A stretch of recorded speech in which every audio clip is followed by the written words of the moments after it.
Wow, look at that. I'm so pleased with myself. That timing was perfect. I was prepared for once. Aren't you proud of I'm proud of me. And that's what matters. um I am surprised that we do not as yet have any cats. Usually there are some cats by this point even. And today there's not, which is in fact surprising, but it is what it is. Hopefully they'll show up. At least, the two that aren't a menace. But yeah, today, more Cosmic Wheel Sisterhood. So basically I found out immediately after ending stream on Thursday that the game hadn't saved in like 25 minutes or something like that.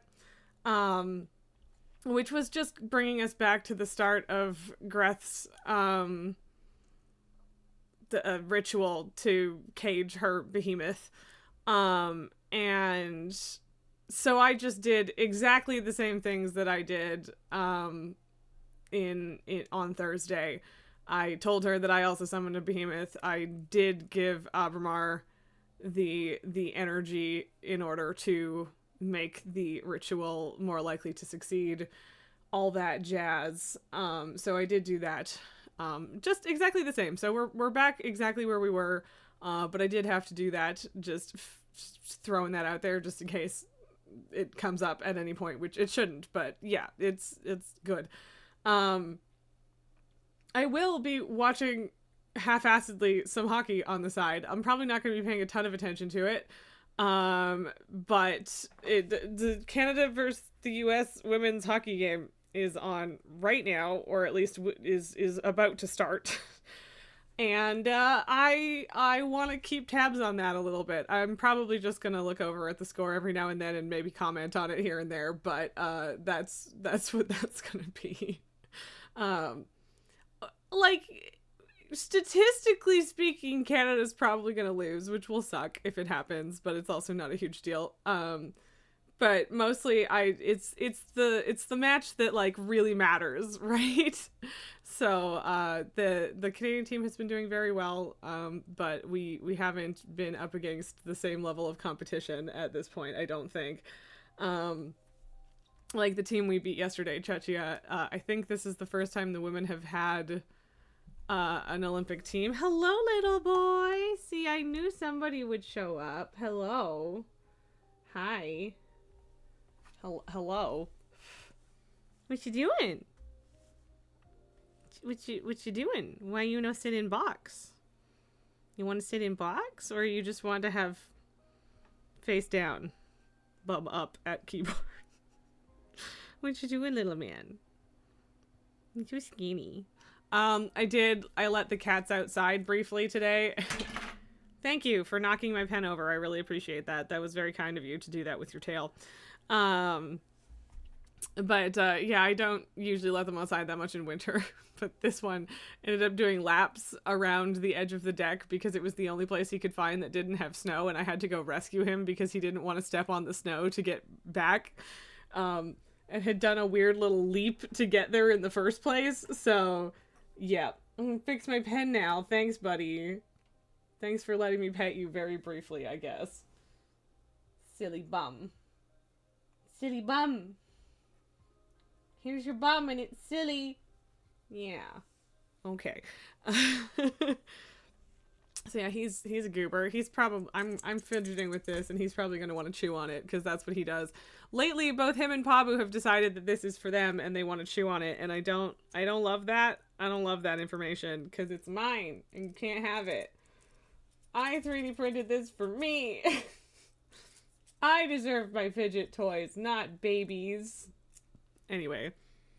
Speaking of which, I turn around and this ominous demon Pabu over here. You want the shaky thing? Is that what you are here for, mister? Or did you just follow Tycho in? I can't tell. Are you gonna be a problem? Are you here to be a problem? I would prefer if you would not be a problem. That would be great. If you just chill. You know? Could you chill? Could you be a good child for once in your whole life?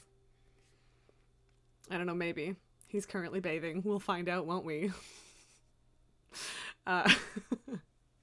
Yeah, we'll see. We'll see how Pabu goes. Why couldn't Lily show up? Why you gotta be here?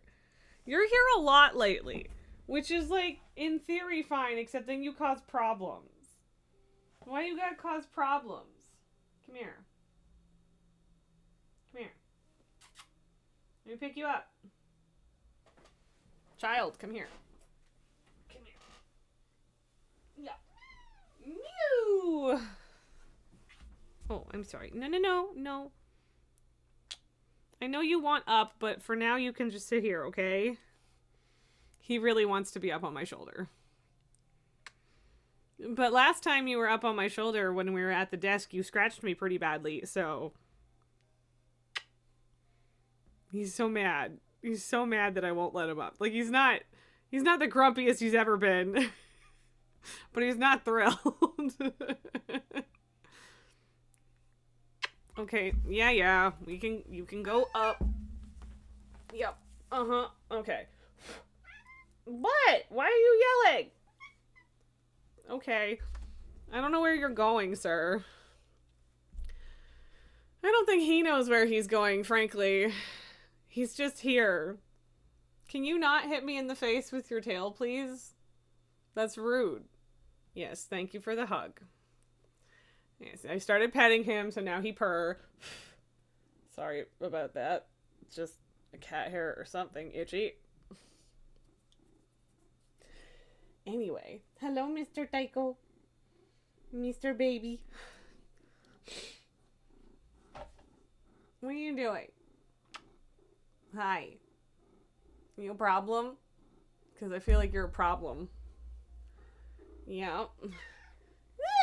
What are you yelling for? What do you want? Where are you going? Why are you yelling at me? There you go. You sit in the box? Cool, thanks. That's really sweet and kind of you. What are you mad about? What just happened that justifies this? Can you relax?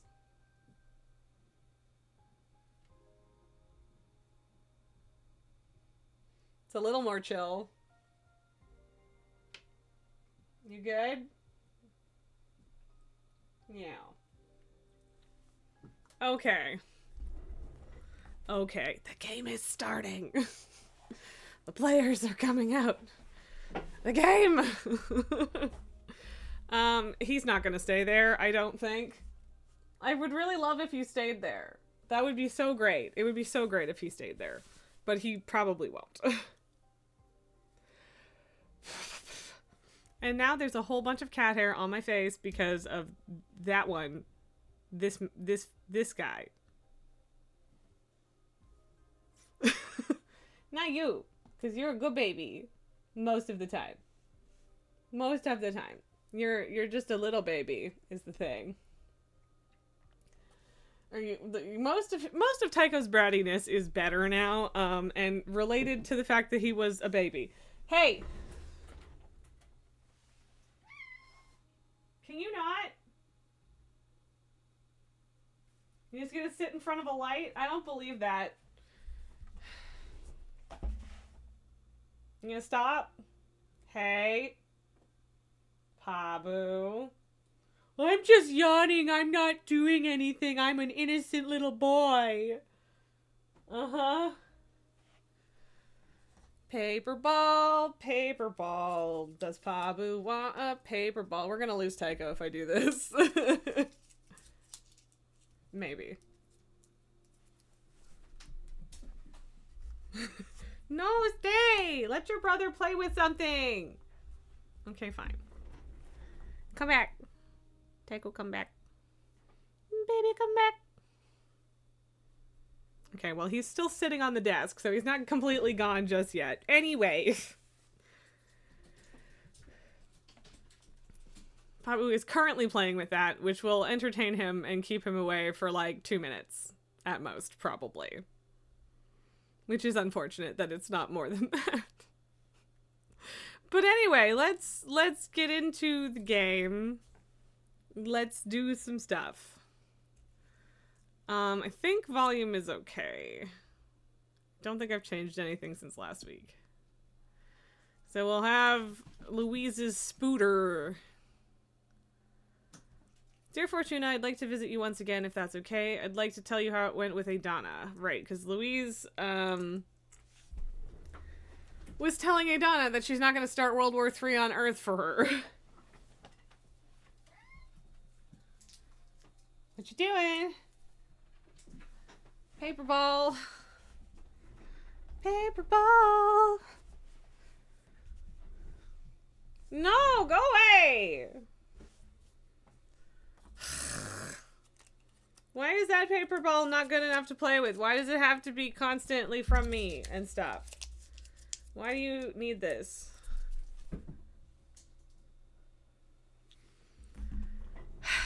He's not gone. He's not gone. Don't make me close the door, please. I don't wanna. So don't do it. That'd be great.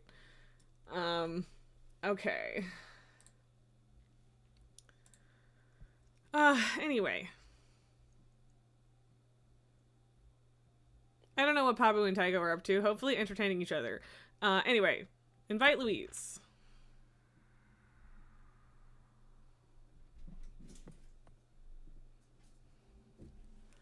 I don't think I realized last time that she apparently isn't wearing pants. Also, I left the game sitting here for a while, so I don't know what the music situation is, but there's definitely still sound, so. Louise says, thank you for having me. Hello, Louise. So, how did it go? I did it, Fortuna. I stood up to Adana, and it felt amazing. It was really scary, too, and I've been condemned to 50 years of forced labor. But now I don't have to exploit mortals anymore. Whoa, I'm sorry to hear you got punished that bad. But you were right. I'm utterly happy and relieved. Plus, the forced labor involves collecting materials from other witches' projects, or for other witches' projects. I'm more than happy to do that instead of causing any wars. Ah, that's good. I was expecting way worse from Adana. You should have more confidence in your cards. They were absolutely right. My life is way better now. I also confessed my true nature to my mortal lover, and it was perfect. It feels so good to be able to love without putting on a mask. You changed my life, Fortuna. I got rid of some stupid shackles I had put on myself. I'm so happy to hear that. I was worried my deck would cause you trouble. I brought you a present. Oh, what is it? It's a pith cloth. I harvested the thread from a space station. Here. Astronaut's pith cloth. Weaved by Louise with Intelligy, harvested from astronauts. A present for Fortuna. Yes, okay. Cool. Thank you. Go away, Babu. Oh, it is beautiful. I humbly accept it. It's but a token of my gratitude. I hope one day I can truly repay you. There's no need. This is more than enough. Leaving courtesy aside, I'm serious. Let me know if you ever need my help. Thank you. I will. Take care, Fortuna. Likewise. Yeah, definitely does not wear pants.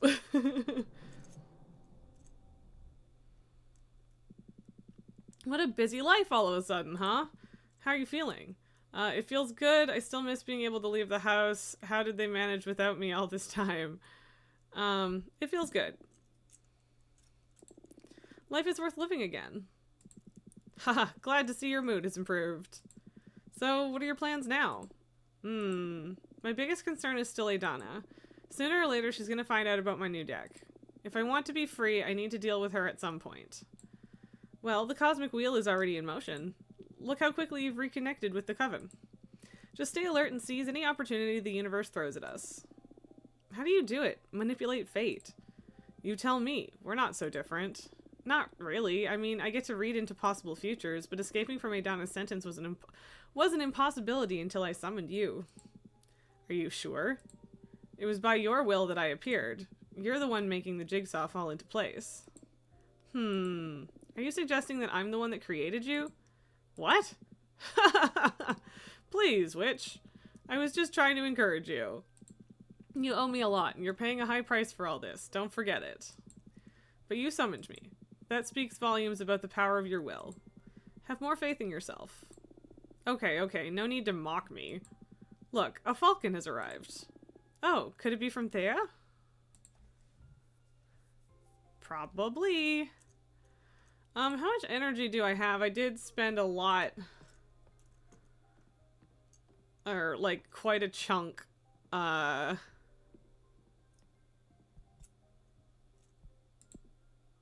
Abramar's thing.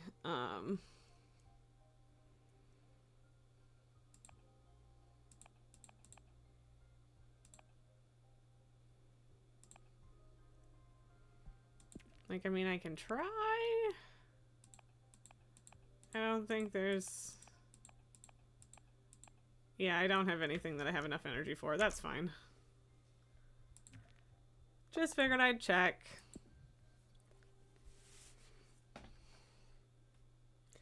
I could also do another story. Because stories seem to give me a little bit of energy. But whatever, we'll talk to Thea.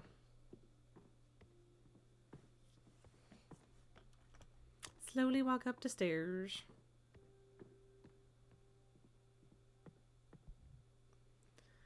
Okay. Dear Fortuna, I have terrible news. Please invite me to your home ASAP. Yours faithfully, Thea. Okay, that's not great. Don't love that.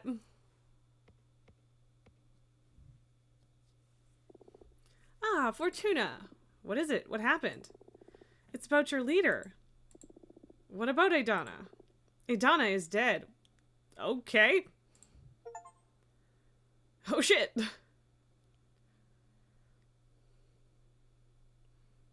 Weird and wild. Okay, so right, that was the first half of the game, and now we're in the second half, I guess.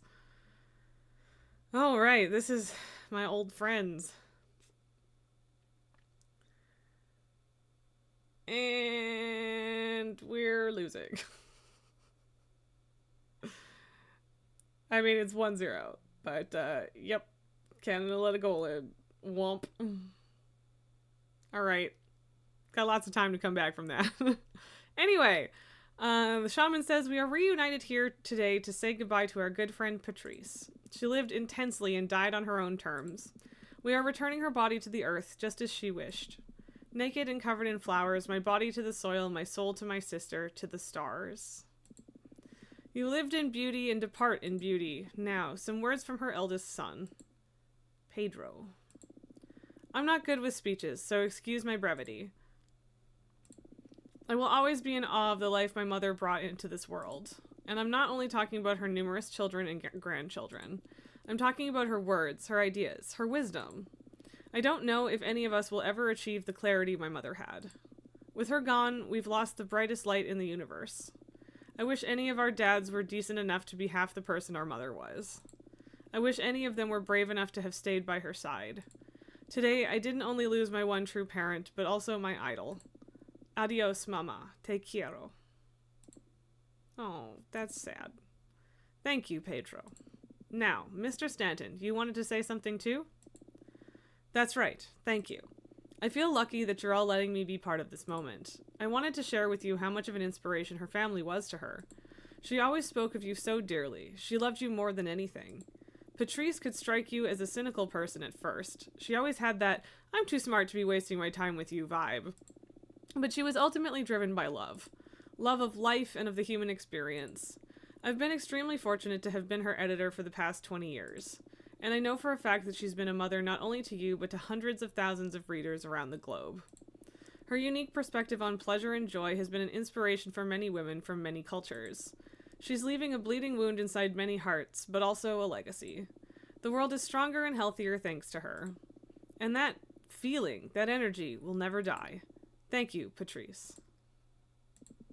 Thank you, Mr. Stanton. Now, to proceed with the last rites, Maria Fortuna, and Patrice was our older sister. Wait, I want to speak too. Oh, of course, go ahead. Wait, is this my kid, or are we just pretending that she was our grandma because we stopped aging because we're a witch? I don't know for sure. Grandma, you aren't really gone, are you? That body covered in flowers, you just had to leave that old husk behind, right?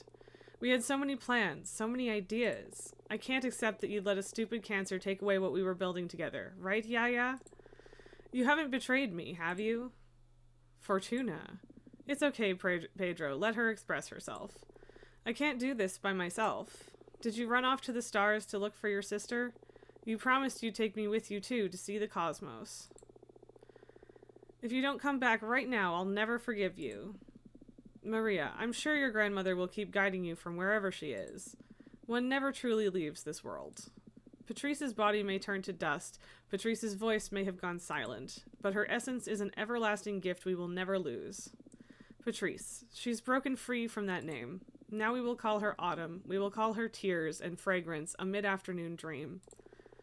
Enough with the cheesy poetry already. You'll never understand my grandmother or what we were doing together. Maria! I'm sorry for your loss. Now, if no one has any more words to share, we will return her to the earth. May your soul bless the stars, Patrice.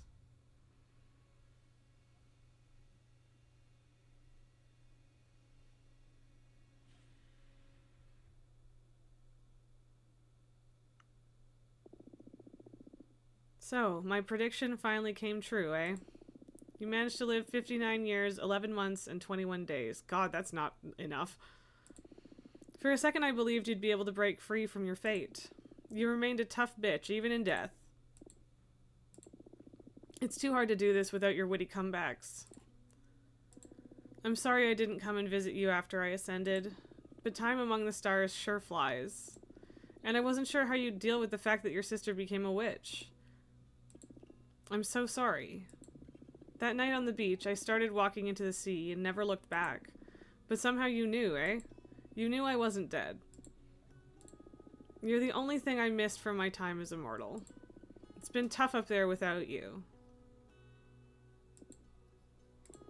What about one last reading, for old time's sake?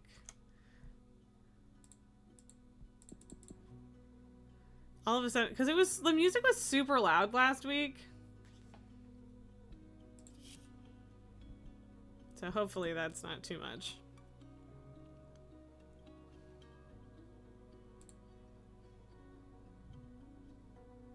I guess this is normal cards again. What should I ask about? I wonder how our relationship would have been if I had stayed. Do you mind if I indulge, Patrice?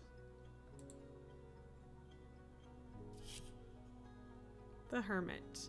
The Hermit's lantern is the lamp of truth used to guide the unknowing. He holds a patriarch's staff to help him navigate narrow paths as he seeks enlightenment. His cloak is a form of discretion.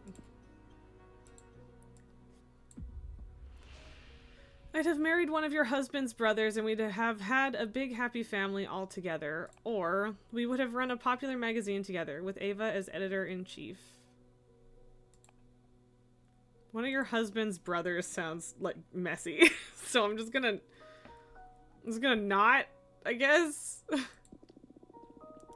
We would have run a popular magazine together with Ava as editor-in-chief. We'd have traveled the world interviewing many celebrities. We'd have given a voice to many women. We'd also have made a lot of people angry with our revolutionary ideas. Ah, Patrice, I miss you so much. I'm going to miss you so much. What the hell am I doing reading into the hypothetical? How can I be this cowardly? I owe you more than this. The first and only time I read into someone's death was for you. As a last present, I'll get real. I'll read beyond your death. I'm scared of that presence I found when you dared me to read into your demise. It was lurking there, watching us from the unknown. I'll look into its eyes now to see for myself where we're sending you off to. Temperance. The kind and calm figure personifies moderation, harmony, and synthesis. The water flowing between jugs is an avatar of communication. You'll become an intergalactic detective. You'll become a cosmic cartographer, or you'll be the founder of the first ever Cosmic Gazette and become a cosmic investigative reporter. That sounds fun, but also I'm going to go with cosmic cartographer because that is the most interesting to me personally.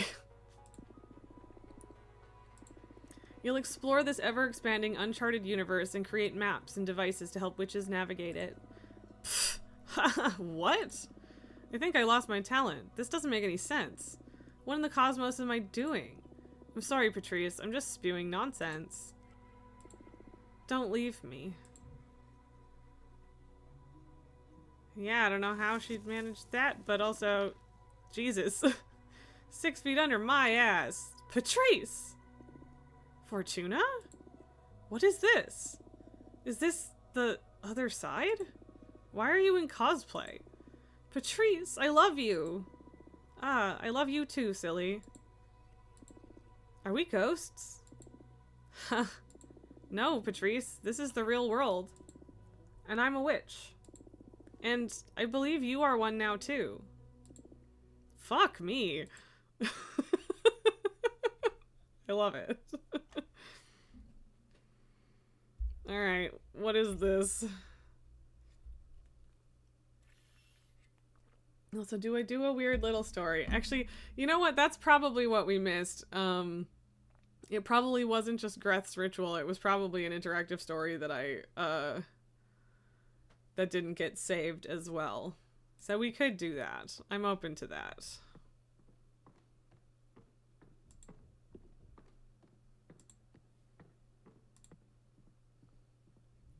Because I'd like to be able to make more cards, but... The Hand of the World by Ava Sid. Yes, sorry. I am gonna skip through this one, because we read it last time. And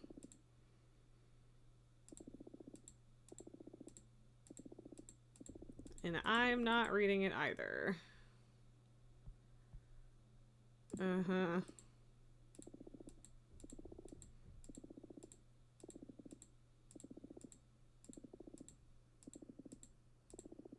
Right, we're giving up a sense.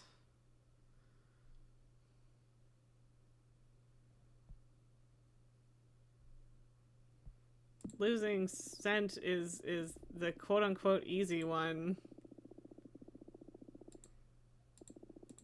Okay. Alright. So we got some water energy from that. Let's try another one. Last one standing by Giada Zavaris.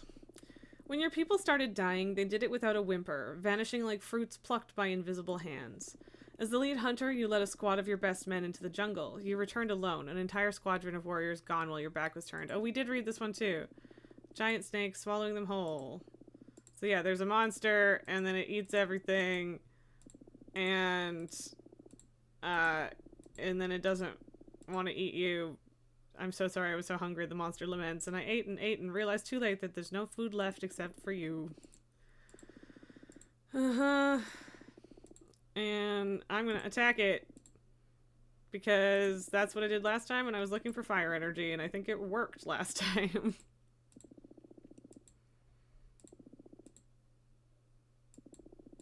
I fell into a chasm and broke something. Monsters laughing at you.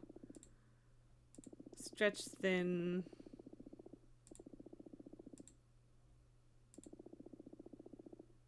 You never wake up. Okay. One more. Because I actually want to read one. Penelope, by the same person. Your lover left you on a bright summer's day, kissing you on the cheek before sailing away. An evil to vanquish, no time for love, but to you, the hero said, please wait for me, my dove. A ring, a promise, a marriage to await, and waiting you did, respecting your fate, but you were never one to wait. Honestly, I don't want to rhyme wait with wait, so I'm gonna do respecting your fate. Heroic deeds detailed in the letters piling at your doorway, coming from lands more and more far away. Castles conquered, demons defeated, yet the quest never seemed to be completed.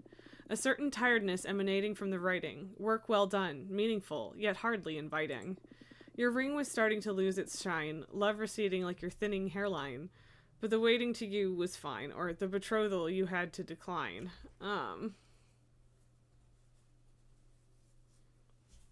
We're gonna wait, just because I'm curious. With time, the letters were growing more desperate. Love, I truly hope I'm not too late. Would he even recognize the love you were holding, the knowledge that life is not only about longing? Next winter, he was sure, he was coming home at last, 37 years gone too fast. If the future you waited for looked so bright, why did you keep waiting in the middle of the night? To weird anxieties you gave no weight, or you had to flee, there was no time to wait. To weird anxieties you gave no weight. We're just committing to the path we've chosen.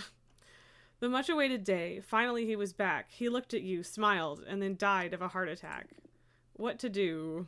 Wow, okay, that was depressing. One more and then we'll make a card. Oh, no, okay. We're letting it rest for a bit. Okay, we did go through these as well. Water has infinite potential, blah, blah, blah. And yeah, so, like, this one didn't give us anything, but, I did get through it, and I just want to be at exactly the same point we were at, plus that one extra story.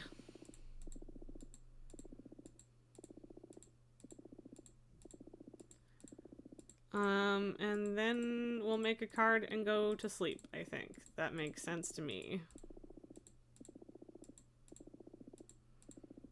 And sorry, I just don't want to read things twice.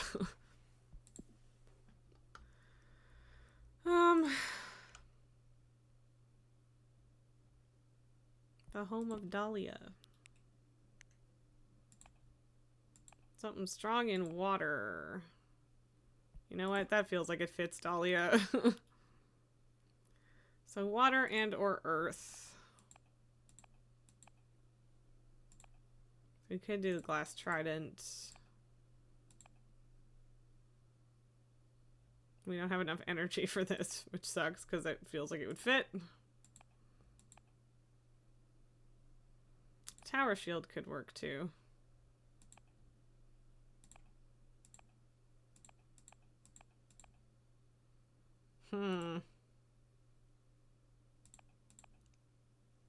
Sure, obsidian sledgehammer.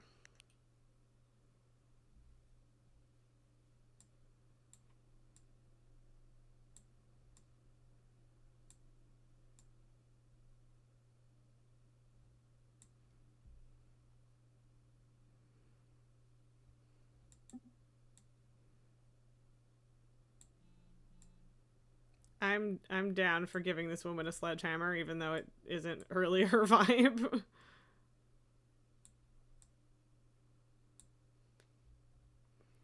And I do like just having her at this little house, I think, so.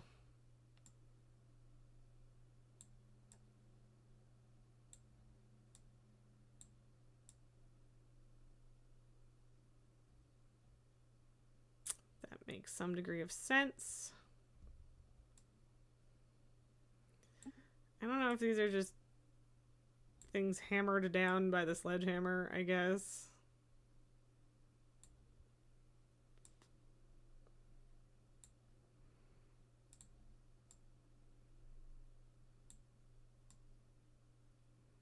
I just want to move her a little so her head isn't like completely smudged by the banner there. I don't think I noticed the giant thing. Okay, fine. I'll delete this one.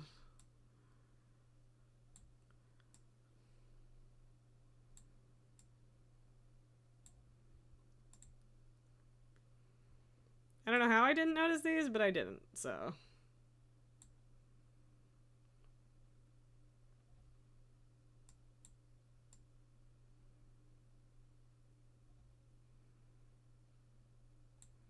It can be both things.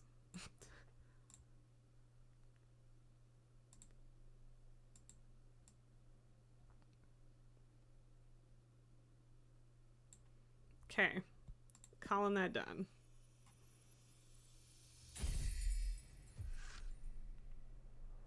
Thirsty servant.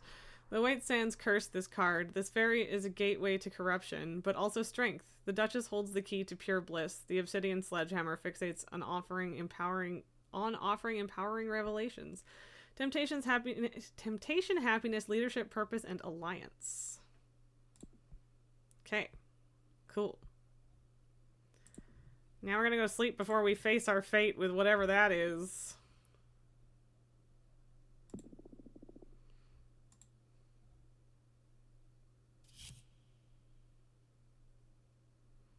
You dream about. You meet with your long-lost father at the highest room of a lighthouse. He's wearing a golden mask. He gives you a small ebony key and tells you to insert it into the keyhole on its mask. You do so and discover your father has no face, but a tiny waterfall that floods the entire room. Gross, I hate it. Hey, Nelgar, how's it going?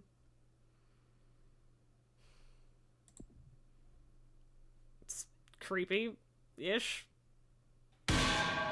There it is. No raid or anything tonight? Well, welcome on in. You'll just have me reading stuff that... possibly stuff that makes me blush given last stream, but we'll see. Fortuna, it is imperative that we speak before I vanish from Adana, who is apparently dead. Okay. So this is just like what's left of Adana right now? Yikes. Has she always looked like that, or is this new? Because I don't love it. Hello, Fortuna. Is something the matter? I heard you were dead. That is correct. You've never met the corpse of a witch. I keep forgetting how young some of you are. I always thought of death as just that, the end. It can be, if you are killed or erased, but a witch also dies when they lose the will to live. Now I am but an aimless corpse waiting to be consumed by your sisters or to be scattered through the cosmos. Why are you visiting me, then? Think of me as a ghost, dealing with loose ends. In that case, my exile, is it over? I am afraid it is not. Reviewing sentences now falls upon the next leader of the Coven. And who might that be? It is yet to be decided. I sense something different about you. What have you done? You have grown. You feel like an adult witch now. It is a shame I did not get to meet you in this form. I don't know what you're talking about. What loose end have you come to tie up here anyway? You. I want to ask you what you have learned during this brief isolation. Divination can control a community. It's wrong for a single witch to rule a coven. Exile is not a constructive solution. That you're a bitch. Brief? Those are the options. Well, to Adana, this is brief, so I'm not gonna bother.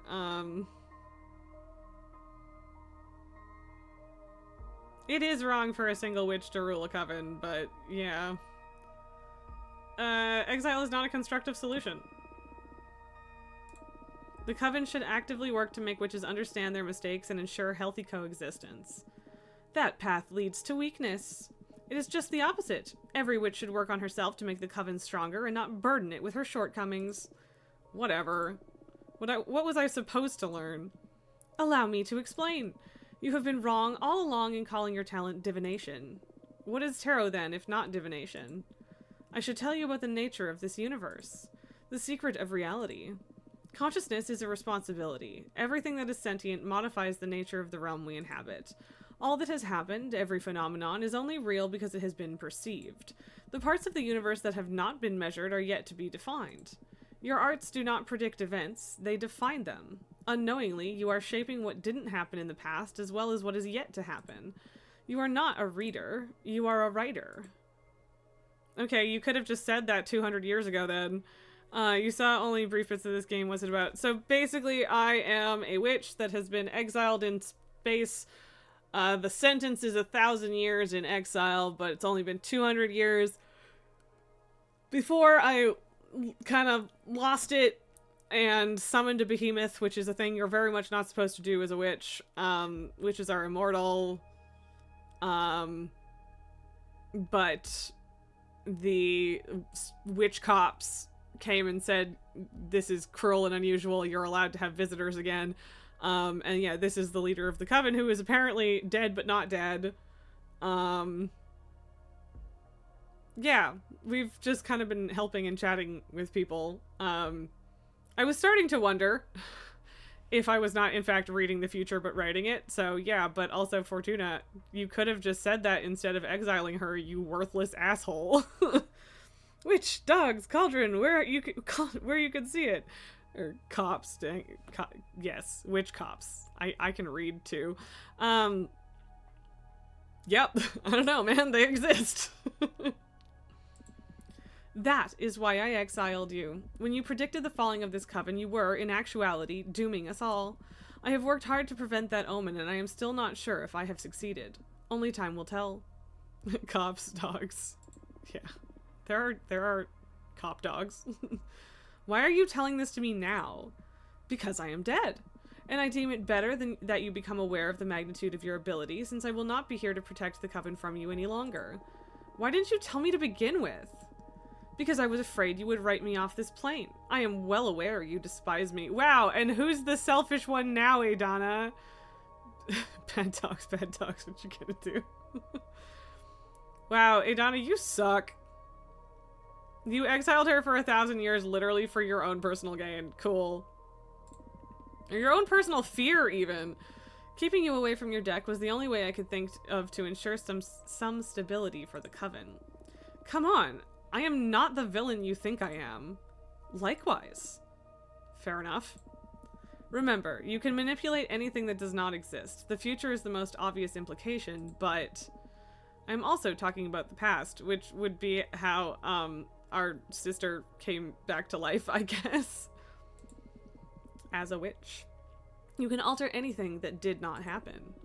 So, Dahlia's past then. Damn. Huh. Interesting. The Coven is about to go through some turbulent times. I do not think you are mature enough to handle your talent. But it is not in my hands anymore. Do as you please with this knowledge. I understand. Thank you for telling me all this. I have a parting gift. Knowledge! Okay. I know many witches will come to you for guidance in the near future. We cannot fix the immaturity of your character, but I can at least offer you knowledge. Take one of my eyes. It will allow you to see the unseen. It will open the gates to the wisdom of the gods. I pray you use it wisely. You will play a critical role in the fate of the Coven. It is kind of too... this is too much or I am thankful, and it is kind of too much, but I'm going to say I am thankful. Did we just... there was just an... yeah, I think... Are we replaying, or is that a second goal? I think it's a second goal. Yeah, it was. Hey, Canada. It's not like they're playing badly, but the US is very much outplaying us right now, and that's unfortunate. Still first period. Anyway, the hockey aside, I am thankful. I will make the most of it. I do not really care anymore. I will not get to witness any of it. Why are you giving it to me then? It was etched into the cosmic wheel. I can only obey. I see. I also want you to have this. The Coppersmith. Ooh, that's an expensive card. Or expensive card piece. Dear substance of kin, forsake the mortal hex, abandon flesh, abandon sinew. Thou art now my magic. Thou art no more sin. Okay, interesting.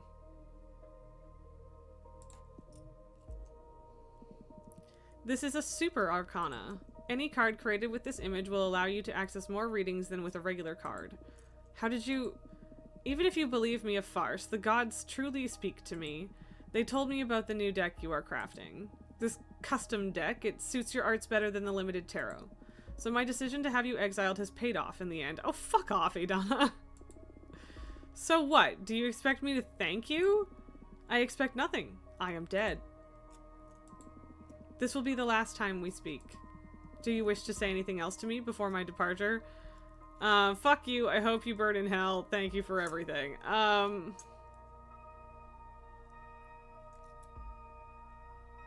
I mean, honestly, fuck you is pretty succinct. So, yeah. Anything else? No, you made many of us miserable. Or I hate you, or I will make this coven better. I will make this coven better.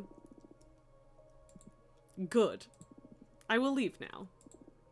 Wait. Any last advice? I'm happy you're dead. I really, really hate you. I'm gonna say any last advice, just in case. I'm pragmatic. Just because she's trash doesn't mean she doesn't have useful information. No. Goodbye. Okay. Toodles. Hey, Abramar, how's it going? Are you alright? Still processing. Why? This is too much responsibility. I shouldn't toy with people's fates, or even worse, their pasts. I concede you that messing with the past is somewhat unsettling, but the future? Pfft. Aren't we all messing with each other's lives all the time anyway? You just happen to have the upper hand. I don't know. More than that, as the sole possessor of this talent, you have the responsibility to use it. You have the power to change this universe for the better. Own it. Maybe you have a point there. Some individuals lead covens, others run societies, some beings can eat whole galaxies. I mean, I have the power to grant wishes. Own your talents, Fortuna. You're right. But these cards, it's not like I have total control over the readings. There's chance involved in the shuffling. What if a card only offers me tragic outcomes? You'll have to face some tough decisions, sure, but that's just like the rest of us. Sometimes there are no good outcomes. You have a talent for putting a spin on dire situations, don't you? I've found myself stuck between a rock and a hard place too many times. I have a knack for looking on the bright side, for my own sake. That's really human of you. Or that's really behemoth of humans. I was here first. As I said, a true reality spinner. Adana told you, reality is modified by consciousness. I may be a master of that. In any case, I may need some time before I feel ready to read the cards again. Nonsense. I need you back in the game as soon as possible. Do you want me to look into what was bothering you then? Well, come on, do it for me, please. It's alright, I won't push you, or knowledge. Is it... So, the knowledge from Adana, is it about Gloria the First Witch? Yeah, I'm gonna ask. I'm gonna ask. I think we nailed it. How did you... It's Adana's eye. Or better said, it's the water contract we sealed together. It already activated. It's offering me knowledge. I can't fully access it. It feels like a waterfall of ideas behind my mind. And sometimes something jumps out of the water. So, you wanted to ask about Gloria. That's right. Gloria is my first love. I spent many universes without loving a single being. Suddenly, she came into existence, or better put, she ascended. Gloria is the first woman who left the mortal plane behind and became a witch. She's the inventor of magic, which is basically exploiting a universe's rules. I've never met a single entity as full of love and ideas as Gloria. And I had the privilege of being loved by her. I wanted to ask you what had become of her. Before, I was afraid of what I'd find, but now I'm afraid of what you'd write. I promise I will look for the best possible reading, or writing. Alright. I granted you this deck. We might as well go all the way in. I got you, partner. Also, while you're at it, what do you say we try and reshape the Coven's stance on behemoths? That's not a bad idea. But what if what we find in the cards isn't good? I don't think there's anything worse than being forbidden and hunted. You're right. Okay, let's put this deck to use. Oh boy. How the Coven deals with behemoths. Right. And let's see what's become of Gloria the First Witch. Please let it be something good. I would love for that to be the case, so fingers crossed. I'll do my best. The rest is in the hands of the deck.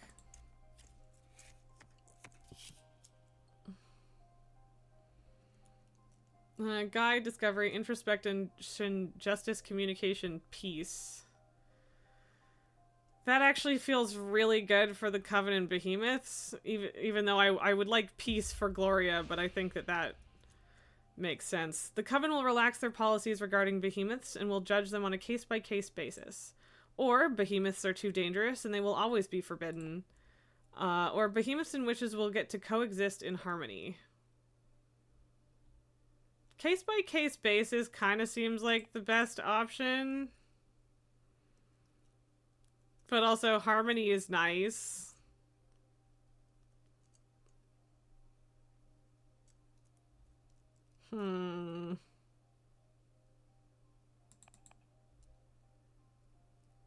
I've already got enough water energy, I think, so I'm gonna do case-by-case basis. As it should be with anyone. No sentient being should be persecuted by default. Correct. You could still be judged as dangerous, though. I'm okay with that, I guess. All I ever asked for is a fair opportunity. I know I can prove myself useful to any community. Feels weird now, being aware that whatever comes out of my mouth will become true. Although it's always been like that, I guess. What were the other options? I'd rather not say. Feels like I'd corrupt the reading if I reveal them. Understood. And hey, thank you. You're welcome. Please be something good. Hymn to Fortune is pretty good. Alright. I'm not mad. I'm not mad at it. Gloria will never love you again, but you will get to meet her one more time. She has a parting gift for you. Or, you will never get to meet Gloria again, but you will find a love greater than hers.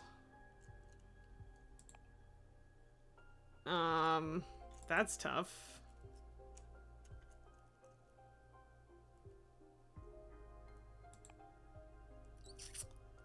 Parting gift for you sounds nice.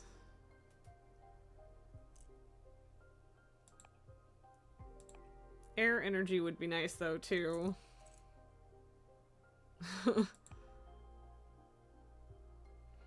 Like, picking based on what energy you get feels kind of bad, but also, yeah. You'll never get to meet her again, but you'll find a love greater than hers. Not even your talent is powerful enough to allow me to see her again, huh?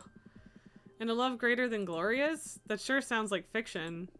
You just wait. The cosmic wheel doesn't ever stop turning, Abramar. I can't picture an experience more intense than what I had with Gloria, but you've managed to poison this extra-dimensional being with hope. Thank you.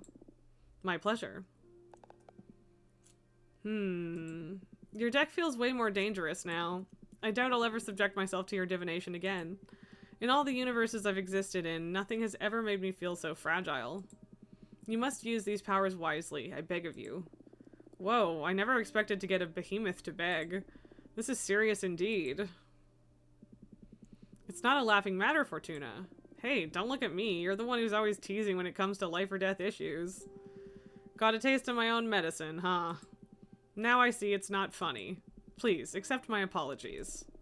Come on, don't be so uptight. I've got your back. Sure. Look, you've got mail. Right, let's see. It's from Dahlia. I want to see if I can do more stories. See if I can get more energy. Cause I gotta make more cards. Okay. Unholy Exorcism by Giada Zavaris. You thought you knew your demons. You spent your whole life exorcising them. Duke Batham, the serpent-tailed, Earl Fuffer, the winged deer, Duke Murmur, who rides a griffin, Beelzebub, surrounded by flies. But you had no name for the monster inhabiting the girl in front of you, for the wheel of fire in her eyes, the pale glow emanating from her skin. She was tied to her bed, pale and still as a corpse. When she spoke, she let words fall from her mouth like pieces of glass. Fear not, for behold, I bring you good news of great joy. She smiled a terrible smile, too white and too calm, sparkles dancing on her lips like brine. We are an angel on a holy mission to learn what it means to be human. We have chosen this girl as our host, to allow us to experience the world through her. You let the creature speak, or you attempted to exorcise it. Let it speak. And the angel said the girl shall now live her life in a state of perpetual bliss, mind shrouded in ecstasy while her body wandered. A brief existence, for human flesh is not made to host angels, but oh, what a blessing to be the living receptacle of a miracle. She did not ask for this, yet could not hope for a better life. The girl was only 13. That's why you had to slit her throat, that's why you brought her here, that's why you told the angel to take your body instead.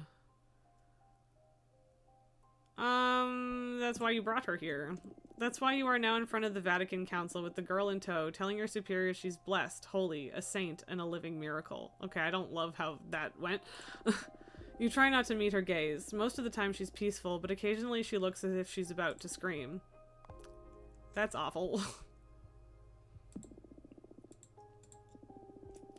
The MetaNet by Clara Donia.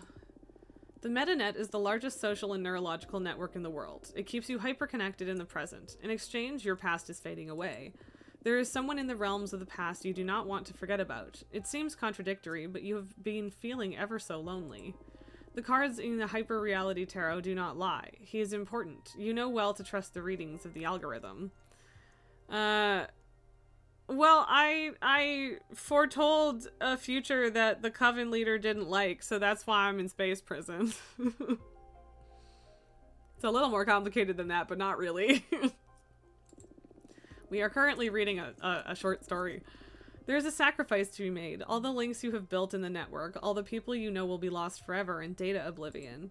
Except they won't. You download all of the data of your years in the MetaNet and all the names and avatars and interactions and moments shared. This encyclopedia of your life online will be printed in reality, ready for when you leave. The person you are trying to find is somewhere in the data. You met him in the online lands, but he left the MetaNet back to reality. He felt his life there was not enough. You are going to do the same, right? It feels like the correct thing to do. Stay in the MetaNet, all these people need you connected, or leave for reality, you need to find him. Leave for reality, let's do that.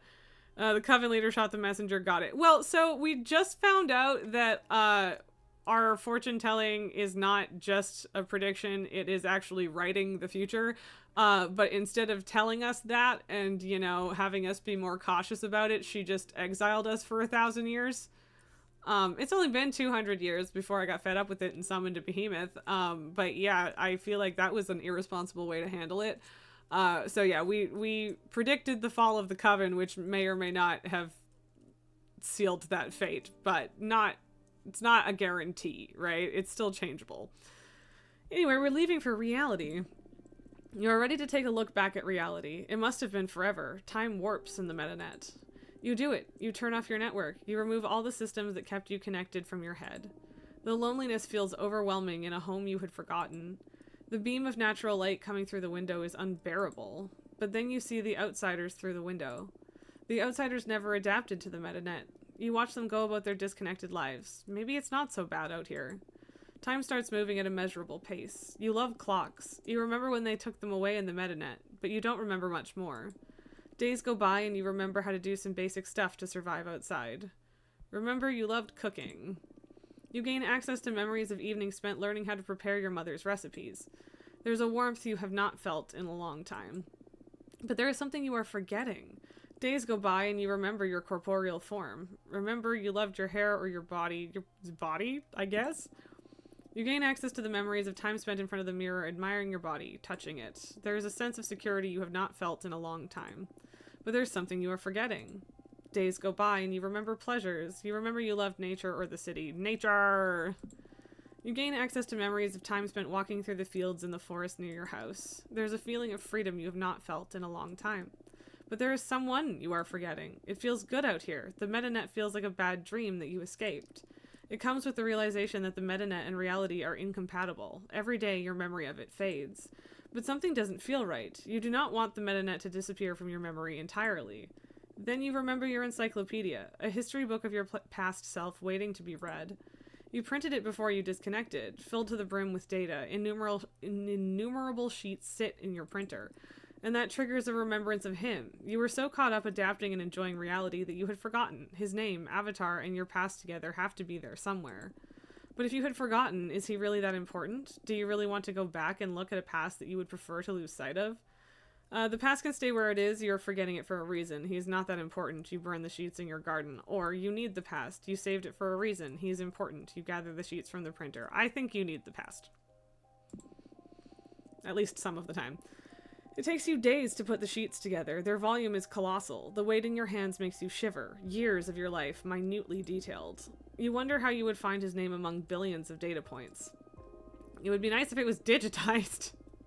You start to look at the sheets. The lack of time in the MetaNet makes it near impossible to order them chronologically, but there is something else. So much of it you could have remembered or recognized when you were connected. Outside, you realize it makes nearly no sense. Days go by and you manage to piece together small timelines, tiny interactions of a life spent online, some lingo you recognize, but most of it seems like an ancient language. None of the data feels like him, but you start to wonder if you would be able to recognize it now, even if you had it in front of you. Months later, you start to forget even what you had put together. Words and names escape you. Avatars look nightmarish. The sole purpose of the task starts to slip from your memory. You don't remember him anymore. Years later, you look at the pages, scrutinizing their purpose. The encyclopedia of data sits in your library among fiction novels. Okay. Cool. We'll see if there's another one. Because there is a limit. It won't let you do like a million all at once, and it does give you energy, and they're kind of fun sometimes, so. Hyperreality Readings by Clara Donya.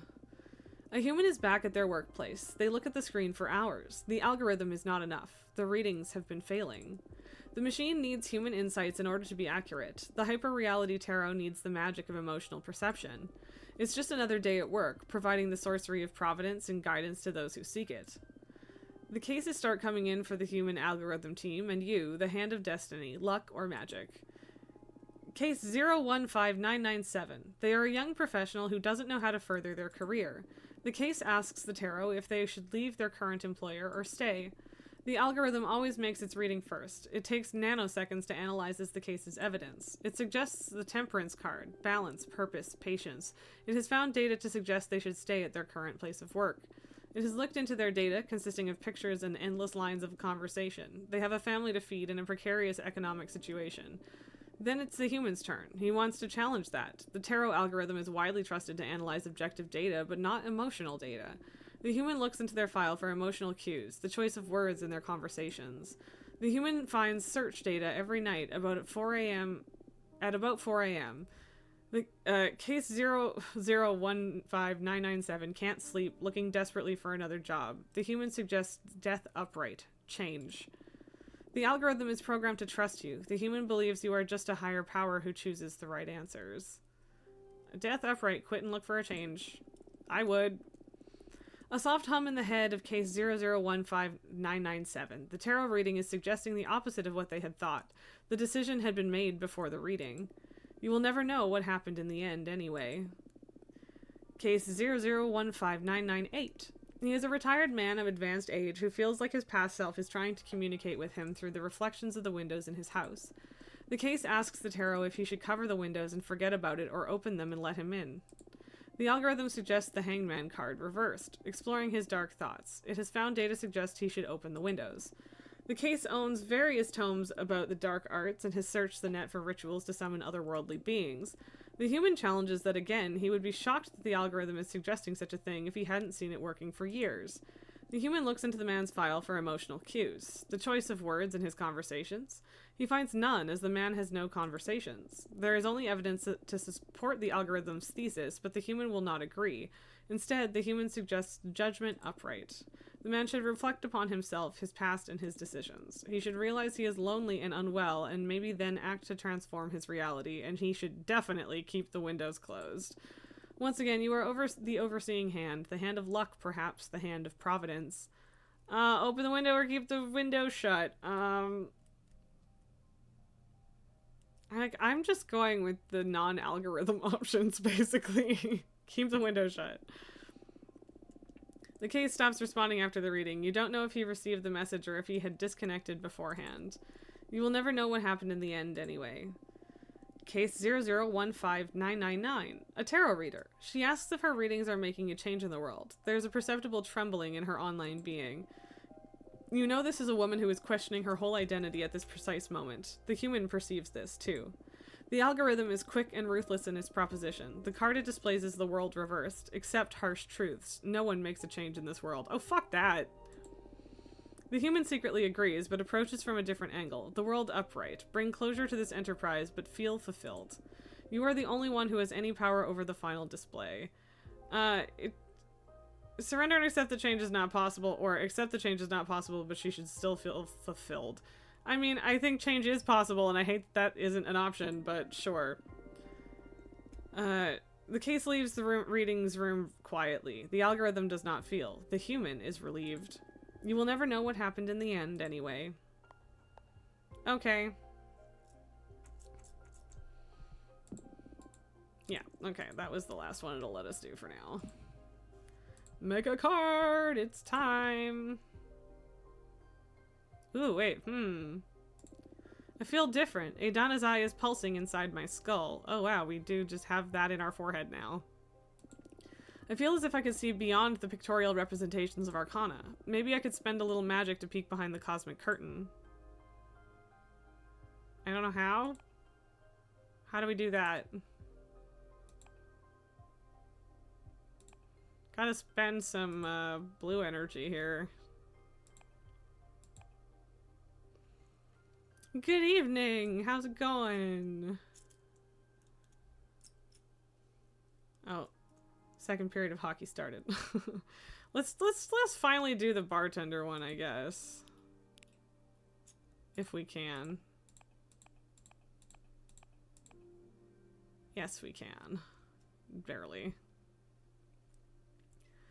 I am going to put the bartender at the bar. Nulgar, oh, the Red Strings Club, you need to continue that game? I don't know what that is. Golden shovel, ruby candle lamp. What about the thing we just got?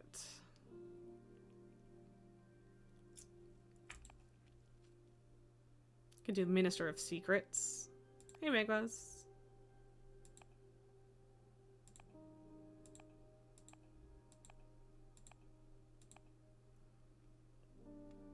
Astronaut pith cloth. I don't have like the space one anymore.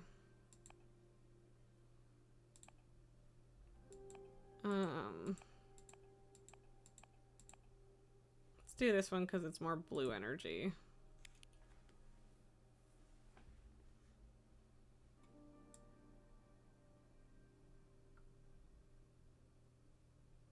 I guess we'll just have him at the bar.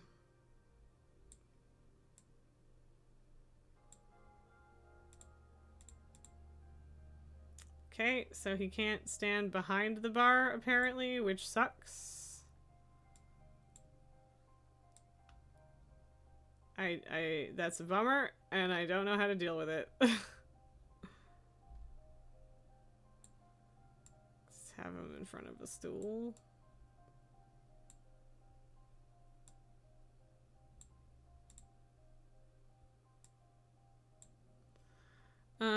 Melia, you're good, but iffy with your health, but you got word that you'll be earning a wage soon as a concept artist. That's awesome. I'm glad to hear that. Sorry about the health situation, but I'm very glad about the wage situation. That's great. Nulgar was kind of explained there. I mean, sure, but I didn't read it because I'd read it before. You never earned a wage with your art before? That's awesome, because, yeah, it's tough to do that. And that's important and good, and I'm glad for you.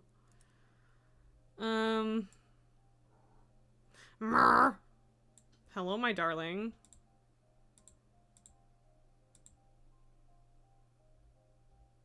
Yeah, okay, I can have him grab the snake.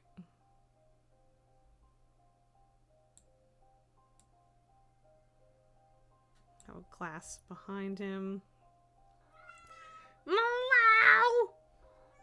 Meow! What? Come here then.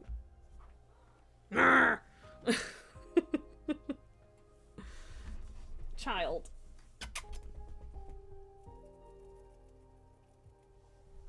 Come here. Good girl. Good girl, baby. I love you. Yes, I do. Oh, okay. I can spoil the first child. But a moment. Baby. Did you already get some treats today because you guys were outside? I mean, you weren't, but I wanted to get the boys in. Excuse you. No patience. So greedy. So greedy. Yes, you are. Hi, baby. Yeah. Welcome to the desk, my child. Smooch. Smooch for the baby. Okay. So, I'm gonna click that. Yes, the little princess has arrived. Oh, there's Tycho. Okay, Tycho can have treat too. You didn't get any treats because you got stuck outside like a dum-dum. No, it's not for you. You got yours. No, you...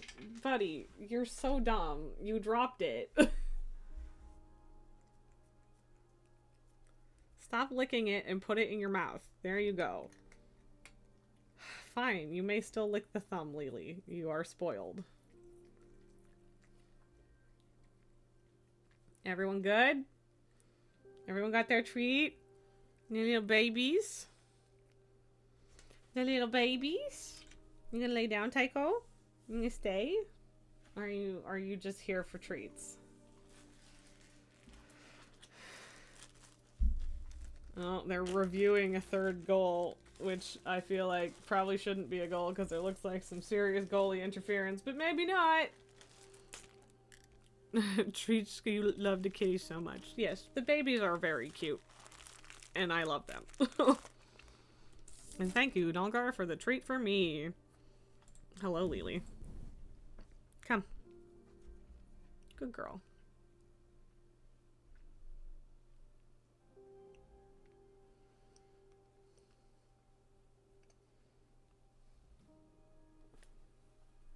Yeah. Okay. Babies. Little babies. I'm glad that we have acquired some babies. There. A little more visible. Sorry, baby.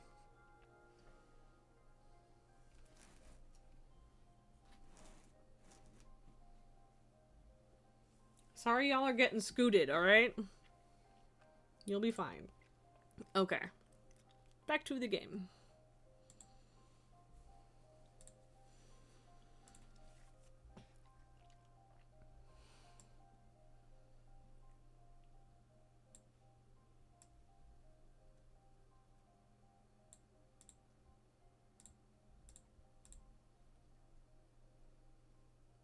And they apparently ruled it a goal, which I don't like. Nonsense. Shenanigans. I want to have this, like, kind of disappearing behind the bar. Make it a little creepy, you know?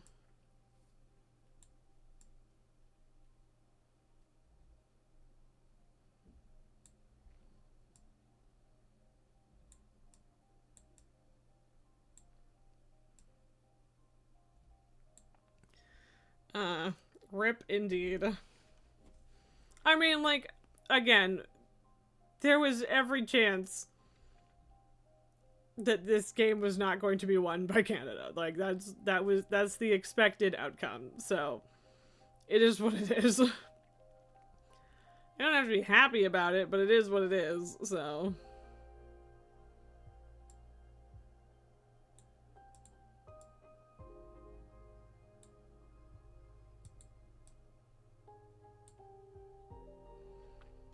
There we go.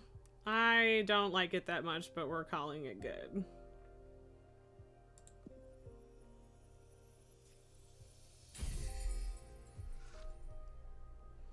Red Strings Club.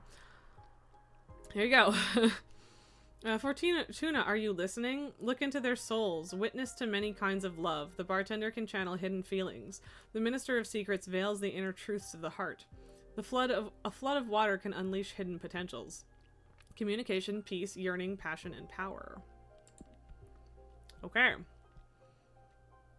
I don't feel like I did that any differently, or that there was any insight that I got there, but yeah, I don't know.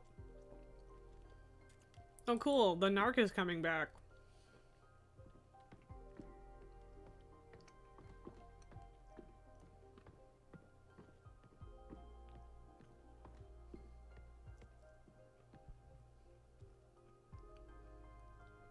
Are they reviewing it again / still reviewing it? I don't know. Anyway, I would rather talk to Dahlia at this point. Did you hear? The old bitch kicked the bucket. Let's celebrate. Come on. Yep, I'm not looking forward to talking to our narc friend, so I'm gonna hang out with Dahlia first.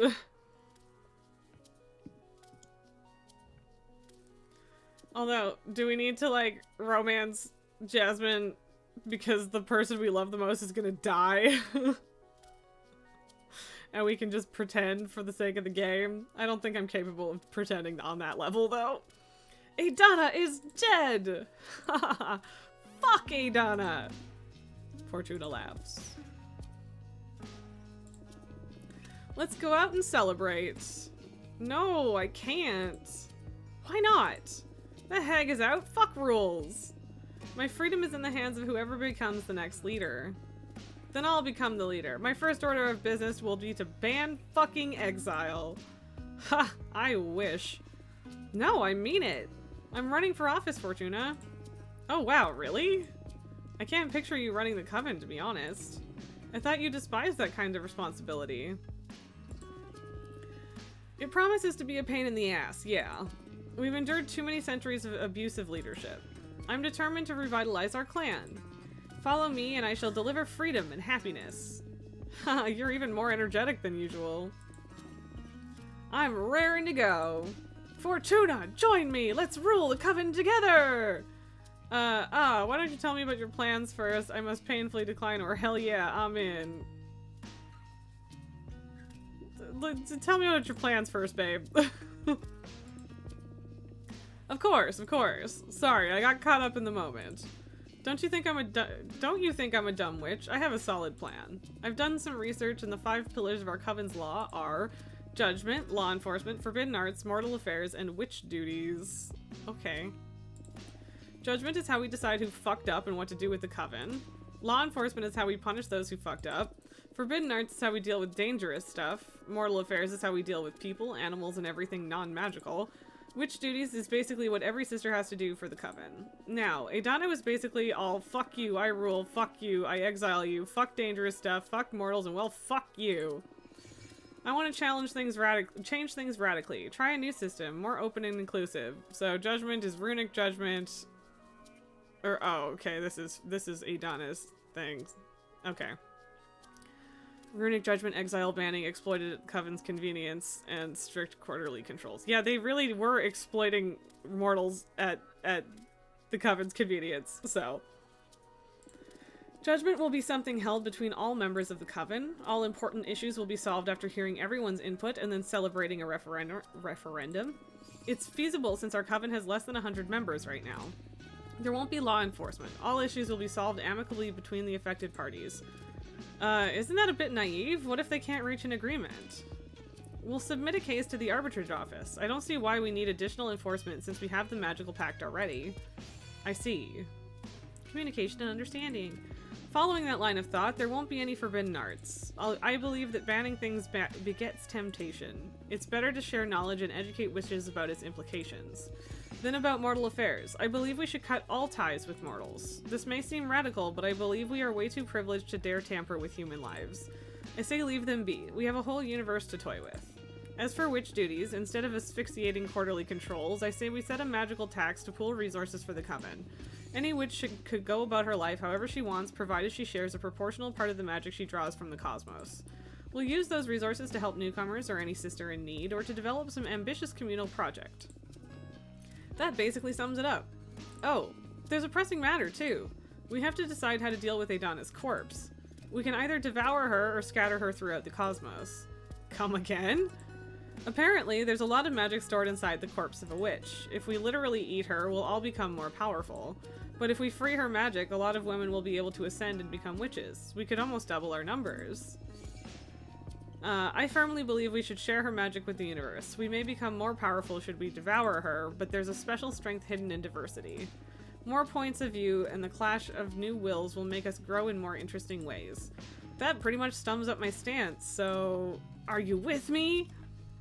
I feel a little iffy about the cutting all ties with mortal affairs. I get her reasoning, but at the same time, like, I forget her name, but the other one, you know, has a mortal lover or whatever. So we should grandfather people in at the very least, right? But generally speaking, this sounds pretty good to me, so hell yeah, I'm in. That is fucking fantastic, Fortuna. We can do this. Okay, cards, am I gonna win? Haha, wow, hold your horses, Dahlia. That question may be a bit too heavy.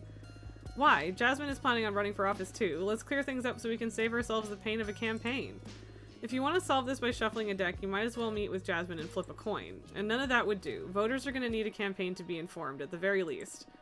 Ah, sure. We can still do the theater if necessary, but I'd rather know who's gonna win already to dispel all the anxiety. I refuse. That would be unfair to Jasmine. Better think of a different question. Okay, I get it. What to ask? Oh, I know! Who are my enemies going to be? And what kind of dagger should I forge to face these trying times? Whoa, playing hardball, are we? The future of the Coven is on the line. Let's pull out the artillery. Understood. Focus on your warrior spirit while I shuffle the cards. Thirsty Servant. Temptation, happiness, leadership, purpose, alliance.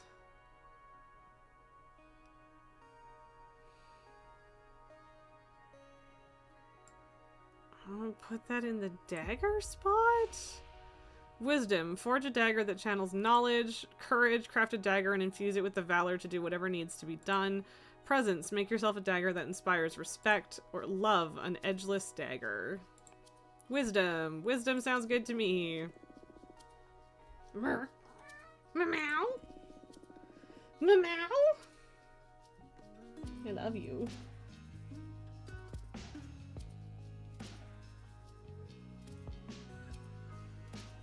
I work better with instinct than wisdom, so that's why this is probably good advice. Thank you, Fortuna. You're welcome, babe. Okay, hymn to fortune. An arbiter is going to be on your tail, scrutinizing every move you make, and that is the only option I have, so that's what it is, I suppose.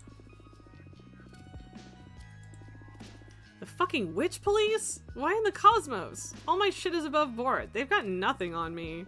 For some reason, they're going to be watching you, so I suggest you play your cards as safely as possible. You've got nothing to be ashamed of. Politics can get way less honorable than your usual demon hunting. You just act with as much virtue as possible and everything will be fine.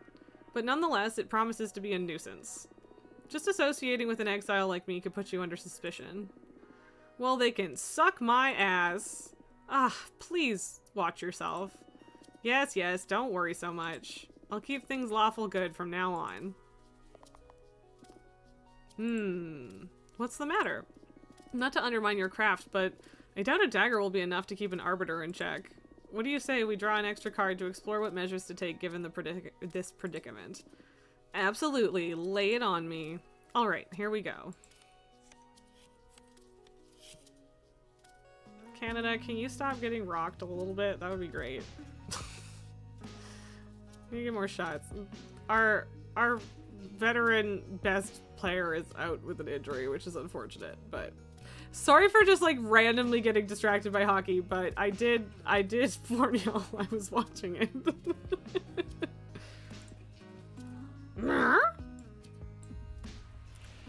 Rally the youngest witches against your opponent, or make a demonstration of power before the Coven. Extend an official duel challenge. Nah, let's just rally the youngest.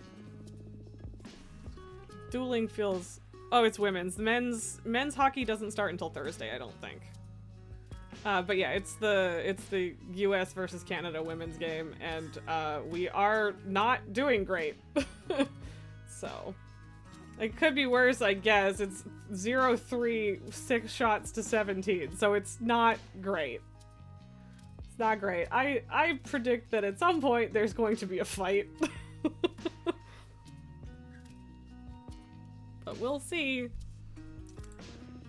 So yeah, rally the youngest witches against your opponent. Oh, that's a cool picture. Gather the punkiest witches and fuck the police. That sounds unwise, but if anyone's able to turn something that bold in their favor, it's you. Yeah, don't worry. I'll make sure no one gets hurt. This promises to be fun. Thanks for the advice. And that's a wrap. Cool, great. We have to talk to Jasmine now. I hope this was useful to you. Well, I'd have preferred to cut to the chase and see who was gonna win, but this'll have to do. Thanks a lot for taking the time. My pleasure. Before I leave, I wanted to ask you for another favor. What's up? Another friend of yours summon a behemoth? No, silly. One of the things that matters to me most is how we deal with Adana's corpse. I believe it's extremely important that we open the gates for more women to become witches. And because of that, I'd love if you met with our most recent addition to the community. She's so new she doesn't even have a name yet. Please, let her come see you. You can help her find her way. You'll get to see how diversity will make our coven richer, too. It'll be my pleasure. Tell her to come whenever she's ready. Thank you so much. I'll be going now. I need to start putting a team together to deal with the campaign. See you! Bye, Dahlia. Flying away on her sword like a badass. I gotta sleep before I deal with Jasmine. I'm sorry. I need to. How'd your narking go, Jasmine? Your narky is the one you were gonna narc to is dead now. Hi, baby. You dream about. You are reading a book with pages made of mirrors. You can still read the text surfacing all over your face in the reflection. It is a treatise that proves that the Big Bang Theory is a lie. When you close the book, the universe stops existing. Witch corpse. Yeah, well, we're not gonna eat it. At least not if Dahlia wins. I could probably do... Oh, should we see if we can do more stories now that I've slept? Because get more energy, make another card, deal with Jasmine, that's an option. But we'll see. Yep. Forensic Report of a Revolution by Ivan Papiol. In our country's recent history, there was a fascist regime that wouldn't hesitate to murder anyone that dared to speak against its values and leaders. The militia would discard their bodies in mass graves and send their severed hands to their families as a warning of the fate awaiting the resistance. The enigmatic chiromancer Muixo developed a forensic palmistry practice that would find out how those killed had died and where they had been tossed away, so that their families could hopefully find the bodies of their loved ones and give them a proper burial. But eventually the regime's militia came storming down on the chiromancer's home and sent them to prison, claiming conspiracy against the regime. Despite these claims, Muixo's respected expertise in the field of forensic palmistry was so renowned that the police offered them a generous deal. They would be granted freedom as long as they helped the police find the terrorists that were killing key politicians in mysterious circumstances. Muixo would be handed an ornate, shoe-sized red box containing the right hand of one of the murdered politicians and write a report with helpful information. The first box contained a hand with a strong earth energy that the chiromancer felt belonged to someone born with a deep contentment for following orders. Muixo had seen this hand on TV before, making the regime salute. Its pitiful fortune line made them chuckle the first time they saw it, so it was unforgettable. The chiromancer wrote in their report about the hand's lifeline, or about the hand's sad fortune line and how miserable it was. That one! The chiromancer pointed out the faded fortune line in the politician's hand and concluded their report guessing that this murder had probably just been a lucky success for the terrorists, for this was a very unlucky person. And so their report was sent. The next day, the chiromancer stuck their arm out of the prison cell in order to get the next ornate red box. The second box contained a familiar hand with water energies. It was the hand of a famous writer and speaker of the regime. Muixo had attended one of her speeches. At the time, they took notice of the fact that this person's ring finger, the finger of art-inclined individuals, was remarkably long and found it ironic. Because the thing that made her speeches popular were her views on art being the rotting of civilization. It was a shame that she was clearly talented at it. The chiromancer wrote in the report about the hand's ring finger it was the hand of an artist, or the ring marks covering the hand's index finger. Sure, that, I guess. I don't know. Muixo pointed out in the report that this person covered their index finger with rings, meaning that they were afraid to show their talent for leadership. Perhaps another politician, hungry for power, had conspired against her, and so their report was sent to the regime. Oh, there's a penalty. Against who? Okay. Against the states. So, power play time. The next day, the chiromancer stuck their arm out for the prison cell in order to get the next ornate red box, and their hand fell on the floor with a heavy thud, being the only part of the chiromancer's body to ever be free again. I kind of figured that's where that was going. I thought that's where that was going after the first one, honestly. Energy! You think it lets me read 3 or 4 per day? The Curtain by Elena Cortez Alonso. A sudden rattling of the caravan wakes you up suddenly, and you realize that you're almost there. You feel the urge to lean out the window, but you stop yourself. You already know the village you're visiting next. You have been there dozens of times. You have spent decades touring with your theater company all over the country, obsessed with taking art to those corners of great ones, those corners the great ones never reach. Excuse me. But when you get to the village, the air tastes different. The facades of the dusty little houses seem strange and disconcerting. Unlike on other occasions, no one comes to greet you. Something's off. Maybe the mayor knows something. You've known her for a long time, and she's always treated you as if you were family. What's the matter? It's freezing cold, isn't it? The company's costume designer asks. You sense that your people are feeling uneasy, and you try to calm them down so that the worry doesn't overtake them completely. Why are we pabooing?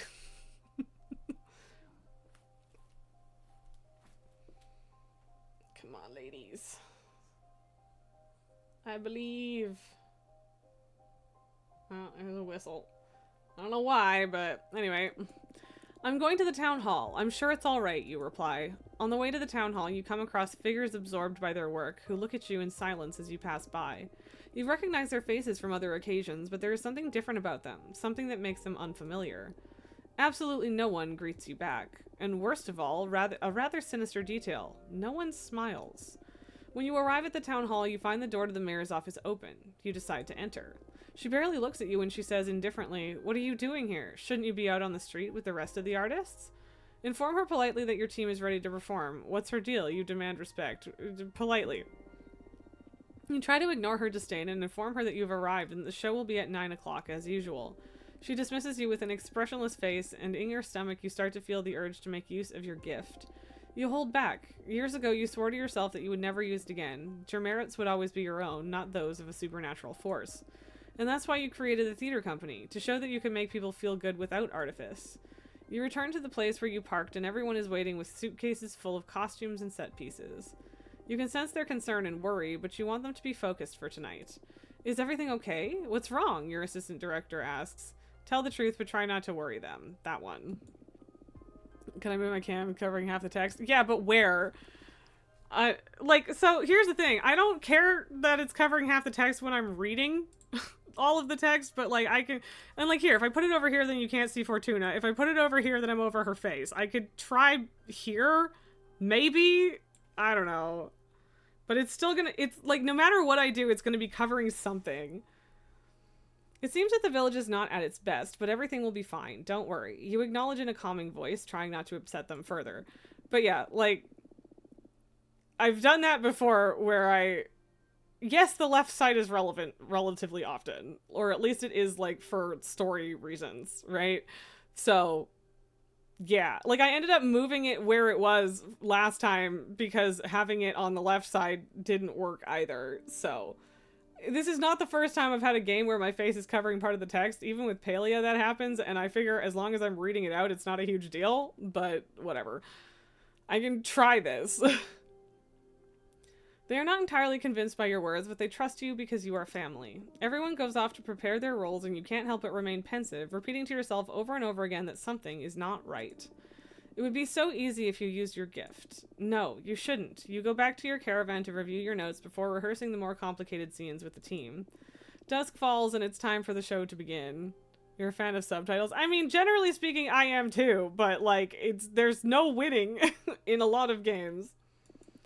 People from the village begin to drop by and surround the stage, choosing where to sit. Again, those worn-out features, those inexpressive looks full of emptiness. What happened to them? Should you fear for yourself and your family? Perhaps it would be better to suspend the show and leave as soon as possible from this remote corner of the world that seems to be cursed. The attendees start to get impatient, and some people on your team can't hide their fear. It's showtime, and you have to decide. Endure the so much show must go on, or better not chance that you should leave. I'm leaving. Your shout is heard throughout the village, and the villagers remain silent when they see you appear on stage. You feel that everything is shaking inside you, but you don't want it to show. It's time for you to keep calm.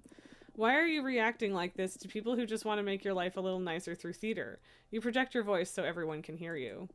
Your question is not well received. The gray faces from the audience burst into uncontrolled screams. You feel like they want to annihilate you. The mood keeps getting more violent and everything starts to spin. It's too much pressure, and in the blink of an eye you could fix it and come out of all of this unscathed. Your company looks at you, mute, uncomprehending, and fearing you may not leave this town. You promised yourself you wouldn't resort to this, but you use your gift. Yeah, that. I'm not watching everybody else die.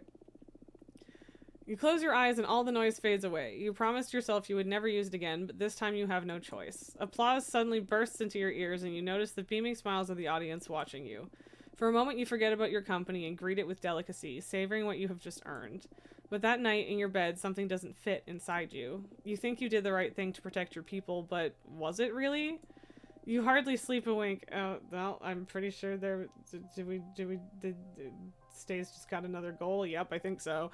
God damn it. You hardly sleep a wink, and when you do get to sleep, you're invaded by nightmares. They will be with you for a long time. Hey, baby. I love you. Alright, one more. Oh, never mind. We've read all of them. Okay, but I didn't... I don't know which one was the shortest. I'm just skipping through it because we've read them. I guess we...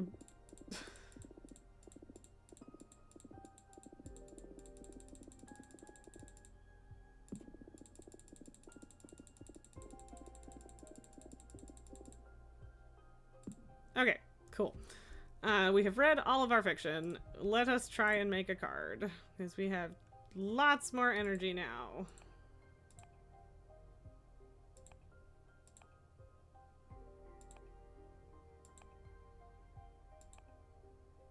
Yeah, magical post office, sure.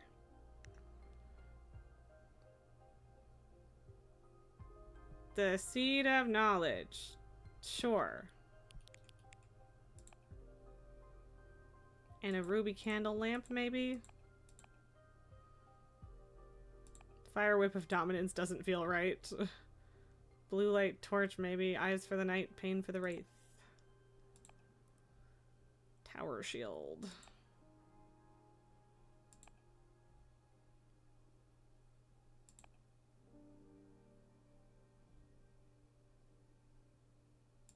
We'll do the lamp.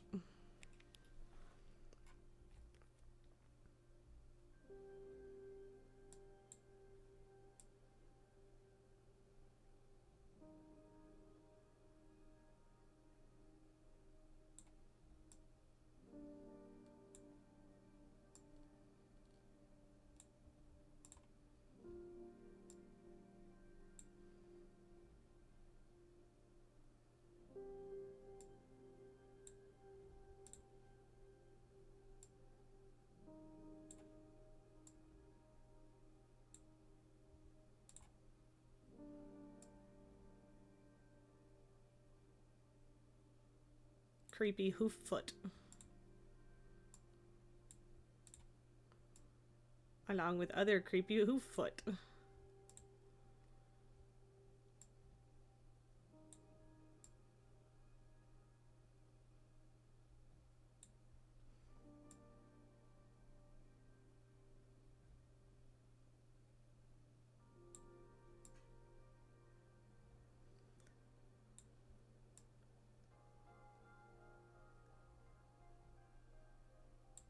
I'm not entirely sure what I'm doing.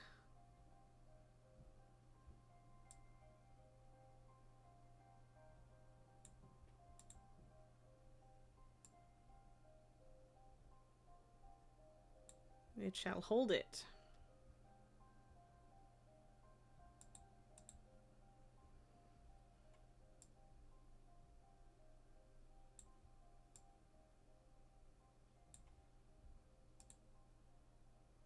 Sure. I don't like it that much, but sure. Alter ego. The magical post office controls the flux of information, retelling myths. The astral being sets new directions. When enraged, the behemoth sabotages understanding. The red flame from the candle leads to disgusting discoveries. Jeez. Guide, discovery, deception, the unknown, authority, sabotage, and adversity. Okay. And I don't think we have enough to make more. We could try.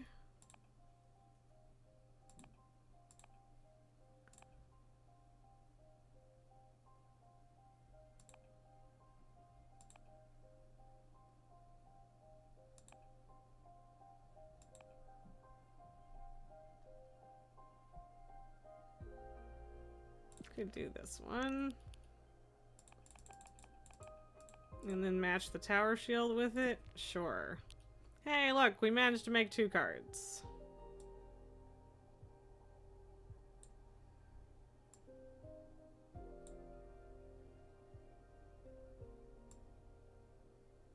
Okay, I'm gonna make them smaller first.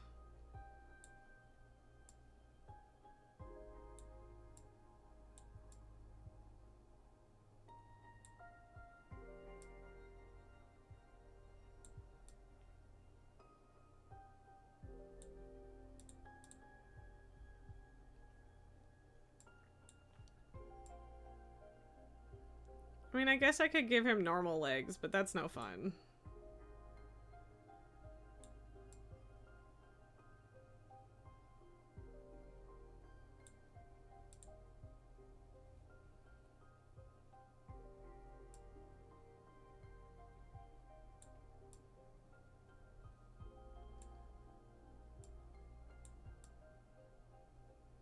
Just thinking to myself, it would be nice if you could move more things at once, but you totally can.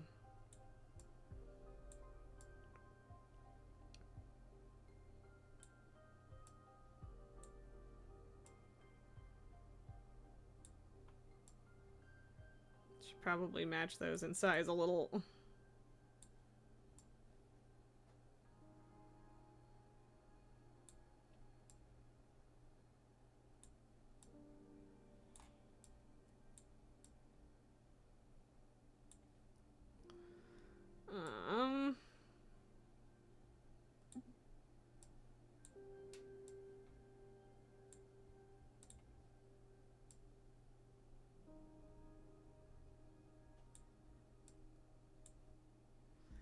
Facing off with the shield with a headless body because that's how I want to do this, I guess.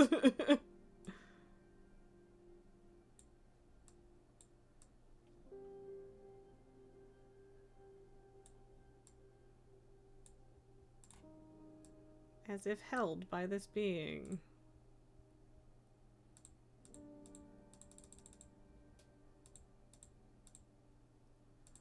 Okay, that should be on top. There we go.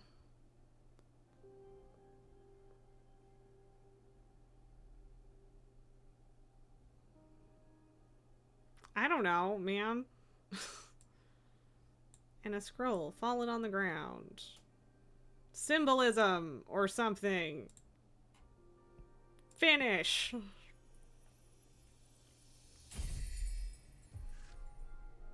Oath. The chambers of the Opera House make all meanings resonate through every context. The dear folk are devoted enforcers of law and truth, a symbol for tirelessness, an indefatigable support. The tower shield brings the burden of protection, guide, discovery, determination, rightfulness, justice, support, and success. Okay. Can only make a handful more cards. Okay, I guess we have to deal with Jasmine now.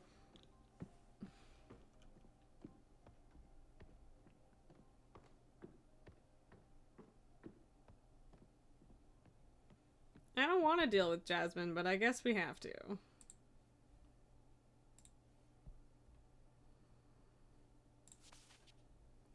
Are you alright? I have some difficult news to share with you. Let me know when I can come over and visit. Uh-huh.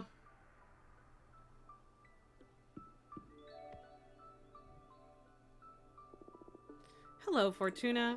I come with terrible news. I don't know how to say it. Adana is dead. You knew already? I just met with Adana's corpse. Is that true? What did she want? She was dealing with loose ends. Did she lift your sentence? Ha, I wish. She was only trying to justify herself, to leave this universe in peace, I guess. Like, see, I don't... Maybe we can get away with this? I don't know. Poor Adana. Oh my god, Jasmine. You're such an asshole. My exile is now in the hands of whoever gets to rule next. About that. The first order of business is to decide how to deal with Adana's corpse. Yeah, Dahlia was here a couple minutes ago and she brought me up to speed. Ah, good. So basically, we have to decide whether to be fewer but stronger or weaker but more diverse. What's your stance on this? I believe we should devour her. Changing government and all, I believe that it's just not the best time to receive that many new trainees. There's already enough turmoil in having to establish a new direction. We need to be stronger than ever for the sake of our sisters. I see. And speaking of that, I'm running for leader. Yeah, so I heard. Girl, you are well informed for being isolated on this asteroid. Ah, what can I say? Anyway, I thought the Coven could use some tender loving care after Adana. Will you help me with your divination, Fortuna? Can I count on your support? Or tell me which program first. I don't think I'm gonna like it. Ah, but of course, sorry. Right now, there are 5 pillars of the rule set of our Coven. Judgment, law enforcement, forbidden arts, mortal affairs, and witch duties. Yep. Okay, we've already got this. Okay, right now we have Runic Judgment. Basically, it was Adana consulting with the gods. I believe we shouldn't leave witch law in the hands of exogenous forces. My proposal is that judgment should be in the hands of the oldest 4 members of the Coven, in agreement with the leader. So any quorum of the 5 wisest witches. So any judgment should come by quorum of the 5 wisest witches. Then there's law enforcement. See, this is the thing. Being older doesn't necessarily mean wiser, right? Then there's law enforcement. Right now, witches who put the Coven in jeopardy are sent to exile for a variable amount of time depending on the severity of their actions. And it's truly horrible. My proposal here is that witches accumulate warnings depending on the severity of their transgressions, and eventually, should they fail to change their behavior, they will be expelled from the Coven. No witch should endure what you're going through, Fortuna. Letting witches go find a new Coven that's a better fit is a more humane solution, in your opinion. My opinion. I don't know why I said your. Then there's the forbidden arts. That's how we deal with hazardous magic and knowledge, such as summoning behemoths, necromancy, and so on. Nulgar, so judgment just in the hands of 4 people sounds slightly fascist. You have no idea how large the Coven is. So the Coven right now is slightly less than 100 people. And to be fair, it was previously just in the hands of Adana, the Coven's leader. So this is technically an improvement, but yeah, I'm voting Dahlia here. So yeah, right now we've got banning. Right now when the Coven determines something could put our community at risk, we ban it. And I believe it should stay that way, so no changes on that front for my part. Okay. Next point, mortal affairs. That's how we deal with humans and other lesser beings. Adana determined that mortals should be exploited and manipulated for witches' convenience. I don't like that at all. I don't believe any soul to be a lesser being to begin with. I believe we have the responsibility to protect and guide mortal societies. We have the power to better their lives, so we must do so. And last but not least, there are the witch duties. That defines what members' obligations to the Covens are. Right now we have the infamous quarterly controls, and should a witch fail to deliver, they'll eventually lose their membership. I propose a policy of zero vigilance, to trust that a member of our Coven will always strive to better our community. Contribution should be at every witch's own pace and discretion. Oh, there's also the issue regarding what to do with Adana's corpse. I say we should devour her and become stronger. That basically sums it up. What do you think? Can I count on your support? So I kind of, the only thing here is that I kind of prefer her view on the guide and protect mortals thing over just cutting people, like forbidding you from interacting with them, but I don't really like anything else she wants, so. And, it's an odd number, Meliora, but yes, I mean, to be fair, the United States Supreme Court is not in and of itself, see, this is the thing, Dahlia might be a bit of a loose cannon, but Jasmine's a fucking narc, and I won't forgive her for that. Also, I just genuinely don't necessarily like her thing. Honestly, a lot of it comes down to the fact that I don't think devouring Adana is the right choice here. But yeah, the U.S. Supreme Court doesn't make the final decisions for everybody in the United States either, so it's different. Jasmine didn't narc on Fortuna, she narked on Greth, who also summoned a behemoth, and Jasmine doesn't know that we summoned a behemoth and broke that law. So she hasn't narked on us because she doesn't know, and that's the only reason she didn't narc on us. So don't love that. that one act made me just not trust her. You think Jasmine is a bit of an authoritarian. Exactly, which is worse than being a loose cannon to me, right? So, sorry, but no. Huh? Why not? I'd rather not mess with politics. Your program isn't up my alley. I already promised. Your program isn't up my alley. I'm just gonna be honest. I'm just gonna be honest. I already got in trouble for being honest once, but I don't think this one is gonna do the thing. Ah, fine. You don't have to make up your mind right now. I did, though, but I'll work hard during the campaign so I can gain your trust and your vote. Listen, there's someone I would like you to meet. Maybe she'll make you more sympathetic to our cause. Jinraisha, the mathematician witch. She also believes we should devour Idana and become stronger. Jinraisha is the oldest and wisest witch in our coven after Idana. I'm sure she can make a strong case for why we should absorb our former leader's corpse. Sure, tell her to pay me a visit. For now, I should be leaving. There are a lot of people I need to meet to get my campaign in motion. Take care. Do your best. Okay, so I didn't do a reading for her. Which is a bit of a bummer in terms of my energy amounts.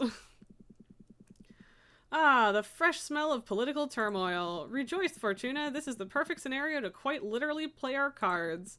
Ha ha ha ha. Things could get messy from this point on, yeah. How do you feel about politics? Unnecessary pain in the ass. I enjoy political discussion. I'd rather keep politics out of my games. I guess I enjoy political discussion. I don't enjoy needing to have the kinds of political discussions that are in the real world right now, but that's a different problem. I enjoy political discussion. Oh! It'll come in handy then to do away with the boredom that's been haunting you these 2 centuries. You bet. What are your plans for these elections then? Why did you choose to go with Dahlia? Jasmine isn't strong enough. I like Dahlia's program better. Dahlia strikes me as a more inspiring leader. I don't know. Instinct. I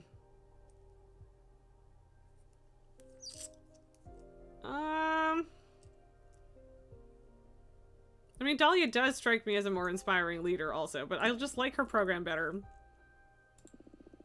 She may get upset about it, but she'll have to understand. The direction of the Coven is not a matter to be taken lightly. If either of them don't respect my stance, they aren't suited to lead to begin with. Good point. By the way, I'm curious about one thing. Why didn't you tell any of your friends about the true nature of your divination? Yes, Abramar is the behemoth. He's my partner. You know, the little detail about being a writer and not a reader. I'm scared. I'm scared about how they would react. But I'm also afraid of myself.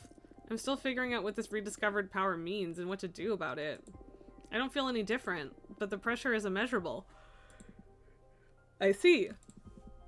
I'm afraid too, but I'm here with you. I can help you get through this, Fortuna. Whoa, are you so afraid that you're desperate to get on my good side? Ha, you wish, witch. Jokes aside, I already told you that this is the first time I've ever encountered throughout my many existences something that truly terrifies me. But I'm starting to enjoy that feeling. It makes me feel alive. I wouldn't mind partaking in that thrill. Why don't you write yourself some courage? No way, what if I draw something horrible? Or, okay, I'll draw myself 1 card. Fuck it! We ball!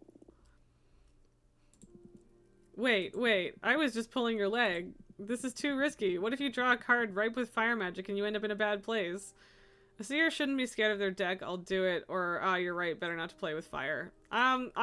This is a bad decision. I'm gonna do it, though. Seer shouldn't be scared of their deck. Aren't you afraid of the consequences? Of course, but if I let fear dictate my actions, I would never have summoned you to begin with. Ah, you may be right. This is a bad choice. What exactly are you planning to ask anyway? It's more of a request than a question. I want to demand that the deck submit to my will. It's not likely I'll ever stop using it, so I'd better tame it. That seems like a risk. And see, yeah, then I'm covering up text here. It's just Abramar laughing, but yeah. You sure are something else. Let's see how this gamble of yours plays out. Oh, I got the cosmic wheel. Meanings everything. Ha! This was a bad choice. This was a bad choice. The cosmic wheel spins forever between the folds of existence. It holds inside its clockworks every piece of reality that is yet to be defined.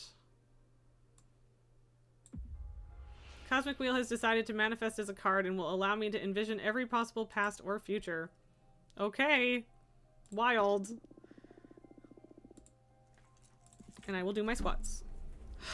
Ha ha ha ha ha! You summoned the fucking Cosmic Wheel out of sheer willpower? And he's just laughing. Squats for my spinal health, yes. Punishment for bad decisions, it is. But, you know, also thanks. 5 never feels like enough anymore, so I'm just gonna do some extras.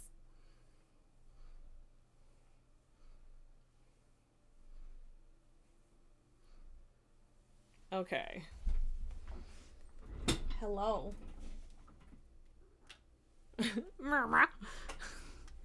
Okay, fine, Nulgar. I don't even know how many I did, but I'll do 10 more. Your timing, Nulgar. It's always right after I sit down. Always.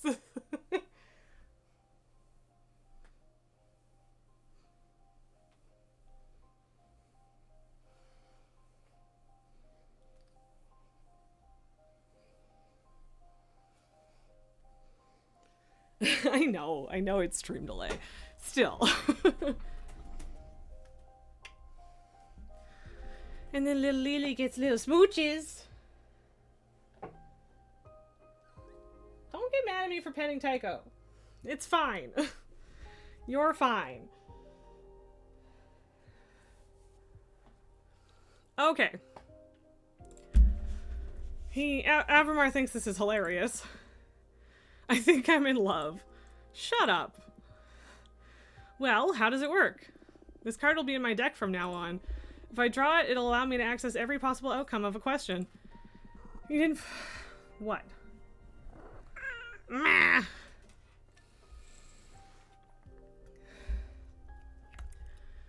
You didn't fully remove the element of chance, then. That'd make divination pretty dull, right? What a lame thrill seeker you are. You're right. I am right. Congratulations. Well, I guess I wouldn't have got that if I hadn't been brave.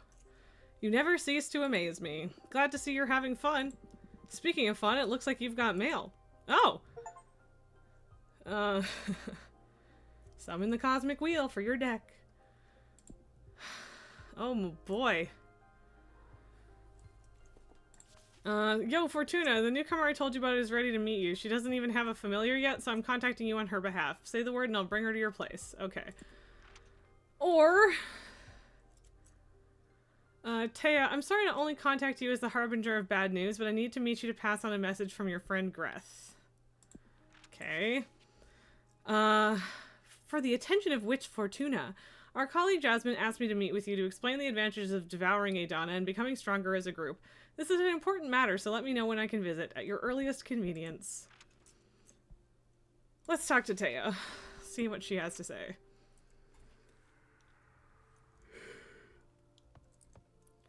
What happened to Greth? Hello again, Fortuna. How are you? Hello, Taya. Get on with the bad news already. Ah, of course. Look, your friend Jasmine informed the arbitrage office that she discovered a fellow witch had summoned a behemoth. No, Jasmine, what did you do? It was her duty. Don't blame her. I do, Taya. Taya, I do. I do blame her. She sucks.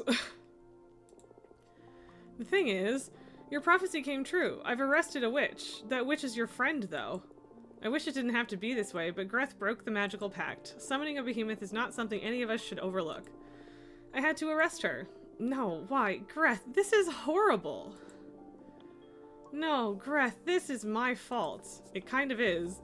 Why, did you collude in the summoning of this behemoth? No, I'm talking about my prediction. Come on, that can't be your fault. Yeah, I'm not so sure. Come on, Fortuna, don't torture yourself like that. You wouldn't understand. What is there to understand? Is there something we're not aware of? Stop writing shit down. Leave me alone now, please. Okay, I'm sorry. Before I leave, Greth wanted you to have something. The Gaitherion.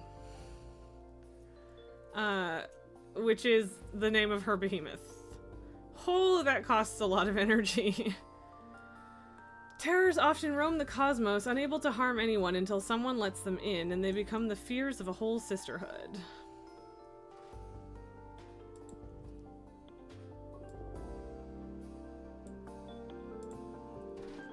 Take care, Fortuna. Yep, well... see? Jasmine's a fucking narc. And I don't love it. I don't love it. Let's get Jasmine's friend over with. Second oldest witch in the coven. Looks mummified. Fortuna says, welcome. Thank you for coming. Genracia says, thank you for having me. I'm not used to dealing with young witches, so first of all, excuse me if I say something too blunt or out of place. Ha, don't worry about it. That introduction was polite enough. Good. You need to vote for Jasmine. I don't care for her program, really. It's just imperative that we eat Adana's corpse. Whoa, I thought you came by to do some convincing, not just order me around. We are inches away from unlocking a whole new dimension of understanding. There will always be time to open the gates to more witches. Who knows? It is possible that if we ascend higher, we can directly grant illumination to anyone. That'd be very convenient, huh? I can expose some pretty solid arguments, if I may. Be my guest. Do you mind if I summon a Fatemancer's disc to calculate the chances that our interests will align? Knowledge, I know your disc's secret. I know your disc's secret. And what may that be? Your invention is pretty convenient for any witch facing some kind of critical situation. What they don't know is that the disc is also recording everything, collecting information for you. That is true indeed. How did you learn about it? My third eye isn't just for looking. I believe you to be the first person to know. Well, that sucks, because she also got information about Greth then. Please don't disclose it to the rest of the coven, or you will deprive them of an essential tool. How about you make the disc stop stealing info? That I won't do. To collect intel on witches' dire situations is in fact its main purpose. Don't you have any sense of ethics? Ethics lose all meaning when you spend a decade trapped inside the dungeons of the Inquisition. I need to gather as much information as possible for the betterment of my holistic formula. I won't disclose any secrets if that's what you are worried about. Still, the mere knowledge of your peers' issues is something. Sorry, I clicked too soon. That's irrelevant. Those are the ethics of the privileged. When you are faced with death, when you become a survivor, it is all about the results. Yeah, okay. While you're in that situation, maybe not forever afterwards. How about you summon a Minister of Secrets at least, so you can't possibly disclose any sensitive information? I don't see it as necessary, but I will if that keeps you from sabotaging my project. It'll make me feel better, yeah. Understood. Do you mind if I summon a Fatemancer's disc anyway? Sure, go on. Good. The first thing I want to use to demonstrate the advantages of harnessing power is a present. I learned that you craft your own cards using Arcana. With enough power, you can create your own and not be limited to the ones found in a grimoire. Here. The Penitent one. Who has a barbed wire screw for a head. Spooky. The lone survivor of the Brotherhood of the Silent Sorrow, so named because those in the congregation took a vow of silence as a form of penance. Okay. I really, really need more Arcana so I can make the more expensive cards at this point. Which is, I guess, on me for making a bunch of cheaper ones, but whatever. While I was at the mercy of the Inquisition, I met a penitent pilgrim. He didn't say anything, but he left a lasting impression on me. Using my holistic formula, I captured his essence in the form of a super arcana for you to use in your divination. Think about the possibilities if you were able to etch any element of the cosmos that marked you into a card. Is that enough of a reason to keep more witches from ascending? It feels too egotistical. I'm aware that for someone as intelligent as you, flattery won't be enough to make up your mind. So next, allow me to make a demonstration of power. Oh, thrilling. What do you have in mind? Thanks to my understanding of the holistic formula, I made myself immune to fate. Ha! Ha ha ha ha! Sorry I laughed. It sounds way too ludicrous. Then go ahead. Read my fortune. Throw me your meanest card. It'll be my pleasure. But wait, my formula may damage your deck in the process. Are you sure you still want to go through with it? It is kind of blasphemous. Reminds you of the protagonist in What's the Name? Blasphemous. Okay. I don't know what that's all about, to be frank, but it does also just sound blasphemous. Knowledge. You're planning to dispel my card, aren't you? How did you... Is there a way to get a hold of one of those magnificent third eyes of yours? Would you like me to help you find one through my divination? Ah, that sounds tempting, but as I told you, I'm immune to the arts of fate. Not much of a perk right now, huh? Ha. It's alright, I have my own ways. Even at the cost of a card, do you still want me to demonstrate? I believe it'll be a very valuable lesson.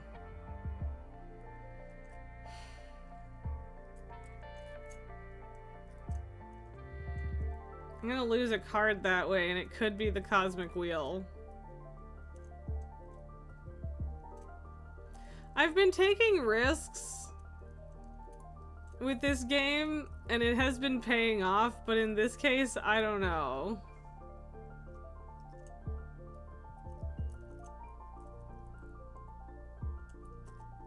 No, I don't care about her immunity to fate. I'll take your word for it, my deck is too precious. That's a pity. Well, no, so I'm 100% going to lose a card. It's just a question of which one. And I don't want to lose a card right now.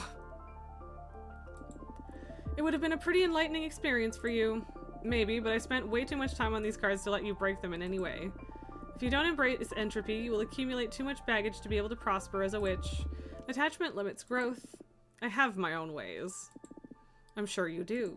Well, what's your next solid argument to persuade me towards eating the old hag? I feel like that's enough for today. Your mind is too burdened for me to effectively impart wisdom. That's a shame. The disc isn't looking great either. But it didn't reach 0. Only time will tell whether or not we become allies. Very well. I'll come and see you again in the future. You're welcome to come anytime. Farewell. Yeah, I don't like the older witches. They've been alive long enough that they just don't care about people anymore as people. So, quite a character, this June Raisha. I kind of liked her, to be honest, where she's a bit full of herself. I mean, like, I could kind of get liking her despite that, but she is a bit full of herself. I sympathize with her. She has that kind of look only a behemoth can recognize. What do you mean? Those eyes. You only get them when you manage to peek behind the curtain. They evoke a calm dread, if that makes any sense. Huh. I can picture myself getting there at some point if I keep delving into the mysteries of this deck. Ha! Maybe, maybe not. You are too stubborn for that. Hey, I'm not that obstinate. If anything, I see you acquiring the presence of a master. It requires a special kind of confidence to evoke that. Oh, thank you. Only idiots and erudites manage to get there, and I'm still on the fence about which one you are. Rude. Haha, very funny. Okay. Yeah, we need to save up more Arcana, so I'm not gonna worry about making a card right now. Let's invite our new friend. Ooh, and have a glimpse into the past. Who dis?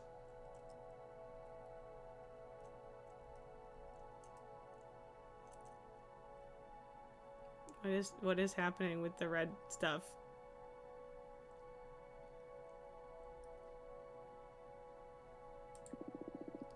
Oh, okay, I had to click it. Fuck me, I look like shit. I don't know why I even bothered to go shopping if I don't feel like eating. I guess my future self will thank me when I get stoned tonight. I mean, it would. Today is my birthday. Should have gotten myself a cake or whatever. I'll put a candle on a hot dog or something.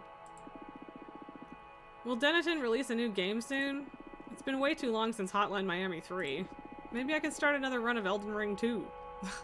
The future. I don't know why I even get up in the morning. Life doesn't make any fucking sense. I don't make any fucking sense. How does everyone else manage to not hate themselves? Not everyone does. I wish I was brave enough to drop out of uni. I don't even like computer science. God, I'd rather kill myself than go to work in an office. I'd rather not work at all. Also, yeah, sorry that all of the trigger warnings for this game were in the first episode. Maybe I should have done that again at the start. I wish there was a way to stop existing altogether.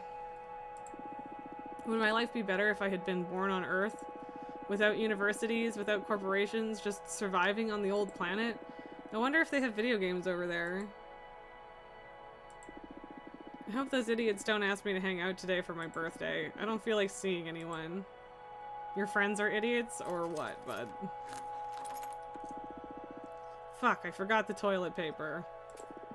Surprise! Come on, guys! Happy birthday to you! I'm not singing the whole thing, sorry. Happy birthday, dear dead name. Happy birthday to you. Oh my god, that's so fucking rough, man. Oof. Big oof. Also, why is one of them in a horse mask? Yeah, that's brutal, man. Happy birthday! Did we surprise you? Come on, make a wish. I wish... Don't say it out loud or it won't come true. Okay. In that case... Ouch, you're already feeling like shit and then you get dead named at a surprise party you didn't even want. Yup. Oh. And it's him. Okay. Or her, I guess. Perhaps. Sorry, that just got way louder. Welcome, I'm Fortuna. Nice to meet you. What's your name? I don't know. Oh, that's fine. Yeah. Oh, and yeah, so it's she. I guess you're still figuring things out. Ah, yes. First I need to come to terms with being in outer space and having become a... witch? That's right. You're a witch now, girl. How do you know I'm a woman? Only women can become witches, so there's no doubt about it. Everyone seems to be clearer than me on everything. I haven't even had the chance to get out of the closet to myself, but everyone here keeps addressing me as a woman. Oh, I'm sorry. Would you rather have me switch back to the masculine pronouns? Hell no. I'm sorry. I'm just angry it didn't all happen on my terms. Well, you have an eternity ahead of you to enjoy your true self. I guess I should be celebrating, but I can't still picture myself under this ugly beard and hoodie. I believe I can help you with that if you'd like. What do you have in mind? Some kind of glow up? You'll be the one doing the transition. I'll just offer some guidance. It's not very different from what all of us witches had to go through. None of us ascended in these cool robes and hats. I'm an engineer. I wouldn't even know where to begin with designing an outfit. It'll all come to you, trust me. Yeah, them would work, but it's definitely she. It's just interesting that it, like, yeah, it sucks that she didn't get to figure it out on her own. Or, like, come to that point of acceptance, right? So... Shall we perform a rite? I did it for my sister once. You can just relax. This is a pretty cool moment in a witch's life. Ah, I'm in your hands. Whatever. First of all, I'm gonna summon a Fate Mancer's disc to check all of our chances of success for the ritual. Chances of success? Does this mean I can fail? Not really. It'll just mean you'll take more time to figure out your witch identity, but it'll come to you in time. Great. Ah, just try to enjoy it.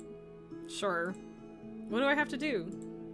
There are many ways to go about this. My favorite one is by making some tea. I'm going to interview you and try and find some elements that are fundamental to your essence.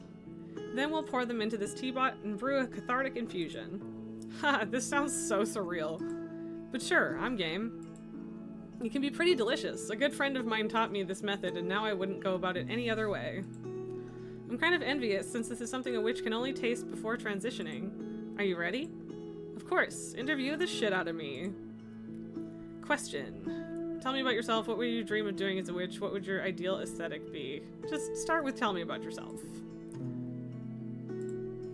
Ah, what to say about myself. What do you like to do? A bit of your background, whatever you think is essential to your being. When I was about 10 years old, I saw a boar trample a friend to death during a school trip. Jesus Christ. That is oddly specific. It's the first thing that came to mind, and I find myself thinking about it too often whenever my mind's idle. Of course, let it flow. I like electronic music, video games, spicy food, Western movies, and gardening. Oh, gardening can be a great asset for a witch. Well, I mostly grew marijuana and chili peppers. Is there pot in space? There is everything in the universe. Or there is everything in the universe. But recreationally speaking, there's way better stuff you can get a hold of now, being a witch and all. Nice. I could do with some of that. Sure, I'll set you up with a friend of mine. Did you do anything creative? Not really. Maybe cooking? I love cooking, but too often I find myself too depressed to cook anything at all.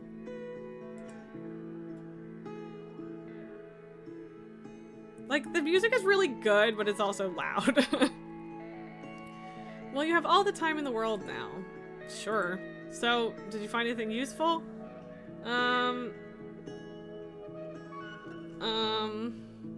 Electronic music, childhood trauma, recreational gardening, or spicy food. Let's do spicy food. Okay, 11%. Not the best. Whoa. Is something the matter?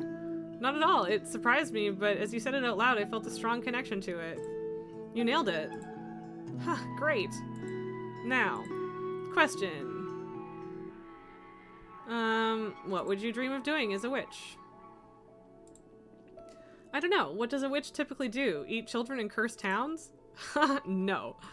Well, not typically. You can do whatever you want. Some of us take care of magical gardens, some others craft daggers, others organize cosmic orgies.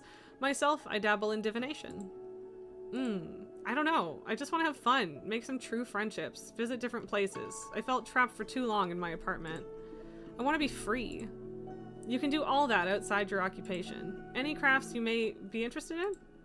I don't know. I was preparing myself to become a computer engineer. I also enjoy growing stuff, so making potions? Or maybe an explorer? Any excuse to visit lots of cool places.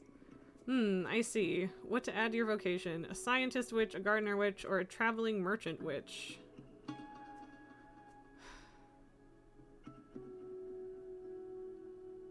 I think the craving freedom part is the important piece. Picture you as a traveling merchant witch. Ah, the traveling part sounds fun. Yeah, okay, I didn't nail it this time. But I don't know if I have the charisma to become a merchant. You do. We witches all have charisma. I'd say one can't ascend without the necessary charisma. It comes with the package. Once you've found your true self, I'm sure you'll be radiant. I hope so. Alright, I think I can picture myself roaming the cosmos with my wares. Nice. I should have picked scientist, because 28% is not inspiring. What would your ideal aesthetic be? Ugh, I don't have a single clue. Definitely not this. Use your instincts. Pour out any keywords that may come to mind. I don't know. What could be the opposite of this? I'm too embarrassed to say anything out loud, to be honest. I'm not comfortable speaking so openly about how I'd like to look. Take your time. Something flashy? Sexy? Ah, shit. What am I saying? I feel like any look would be too big for me to fill. Wild indeed. I want to feel good about myself, but I also don't want to overdo it. A witch isn't capable of overdoing her looks. You met Dahlia, right? Fuck yes, but she's one hell of a woman. You're a hell of a woman too. I don't feel so ready to own that. Okay, how about something hot, something exotic, something empowering? 40%. Yeah, I could have gotten so much better, or at least better, if I had picked better for the second question. Damn it. I'd love that. Do you really think I could pull it off? I don't have any doubt. Okay, let's go with empowering then. MTF. Yep. Cool. Which is, affirming rather than dysphoric, because the other option is bad. Yes, only women can become witches. At least in this universe. Cool. I have enough. Let's pour you a cup. The odds on that disc of yours aren't as high as I'd like them to be. They're good enough. Fill the rest with your willpower. You can do this. Alright, let's drink this. Trans women are women. Not that anyone in this space would argue that with you. Cheers. Oh my goodness, you look amazing! Yeah, you were wondering which way it would go. You're glad it went the good way. Yes, yeah, this game is very much trans-affirming. I'm so happy for her! I'm so glad it succeeded! The Peppermancer. Do I? Yes, you are stunning. Can't wait to get in front of a mirror, but I feel stunning myself, yes. I feel weightless. This is amazing, Fortuna. Thank you so much. Yeah, she does look fabulous. I'm so happy. That's great. That's so good. I'm so happy. Thank you, thank you, thank you. Congratulations.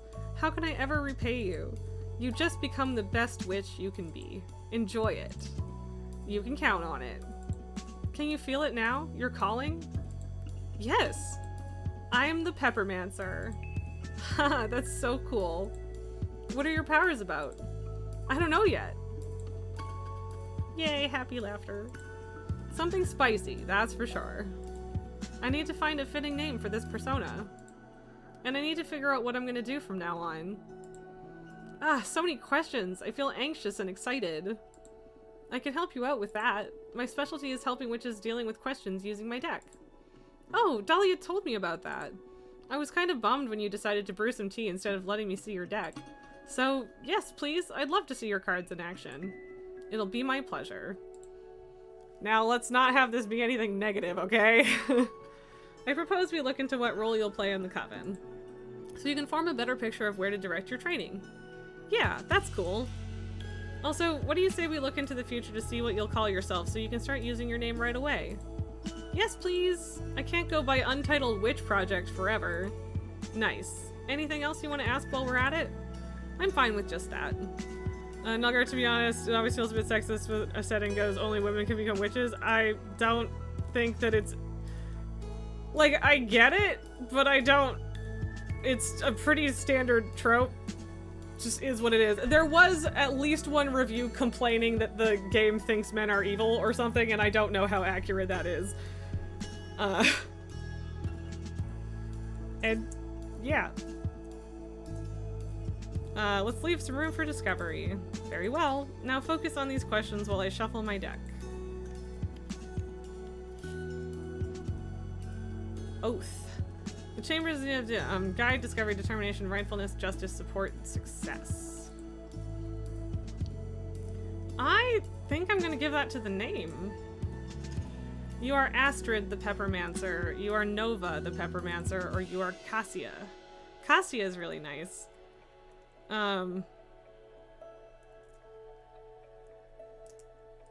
Which can be a female version of magic user, but it isn't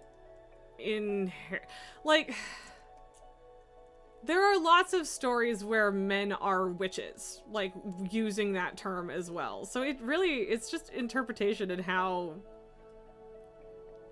Right? I don't know. It goes many ways, and I think it's completely fine if a story wants to tell it from that perspective. So,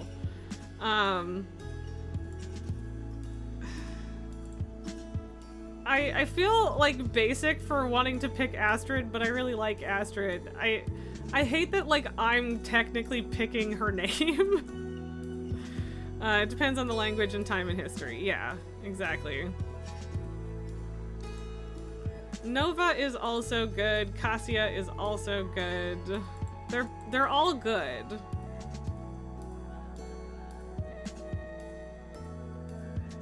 How about Nova? Cassia? You like Cassia? That's good too. Sure. We can do Cassia. Here, I'll have a sip of water just in case someone else has something else to say. Honestly, I feel like kind of all of them fit her, but like, I see what you mean and don't really disagree.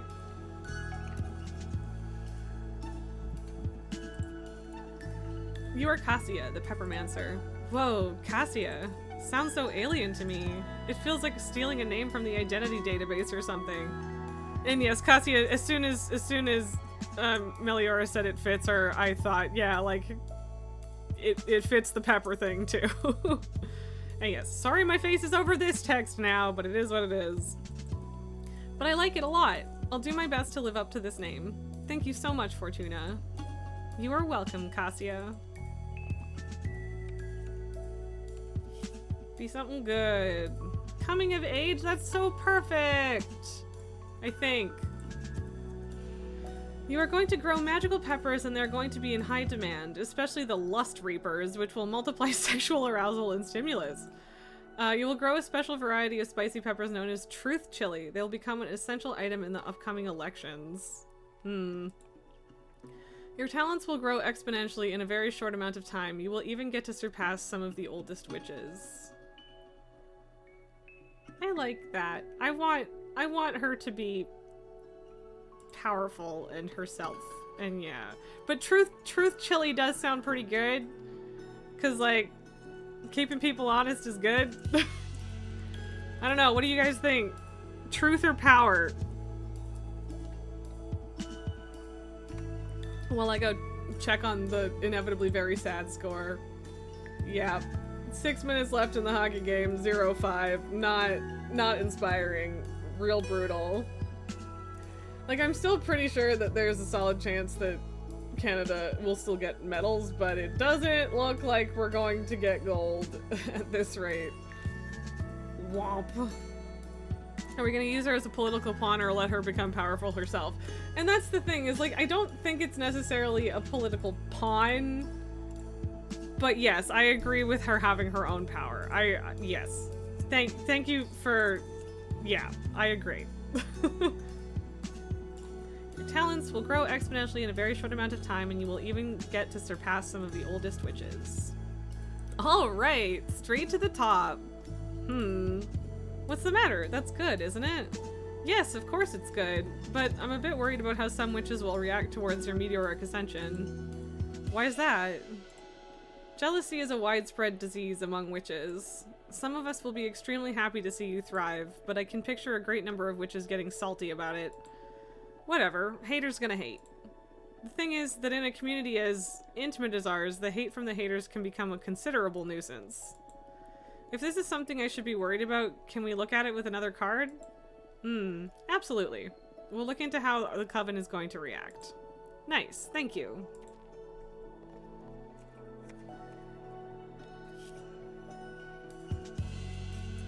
Communication, peace, yearning, passion, and power. That could be good.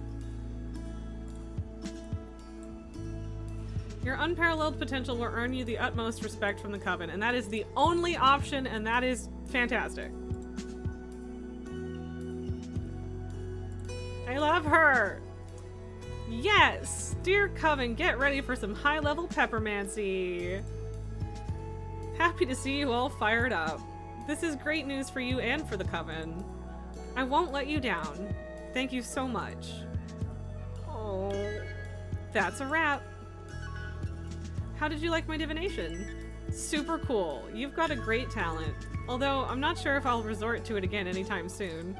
There's something dreadful in becoming aware of fate's existence and knowing you can't escape it. Not that you're to blame, don't get me wrong. Yeah, it can cause that effect. I'm sure I'd lose it if I had a talent like yours. So tempting and so scary at the same time. I'll stick to the peppermancy. It can be maddening at times, yes. What are you planning to do now? Dahlia wanted to introduce me to more people, and now I feel ready for it, thanks to you. Happy to hear that. Please, come and visit me anytime. I will! Goodbye! I'm so happy for her! That was such a lovely interaction! Oh, I loved that! That was so good! Happy frown. Yeah, she's lovely, and that was lovely, and that was all great, and we got to help her find herself, and it only had a 40% chance of success, but it succeeded, and I'm so happy. Do we have enough Arcana for an expensive card? I don't know. Let's see. Girly Pop just flies on some flames on brand. Absolutely. War is meaningless.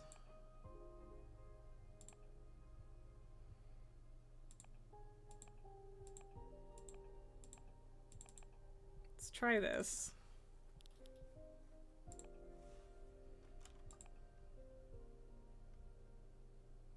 Yeah, okay, I can't afford that one. I can afford this one.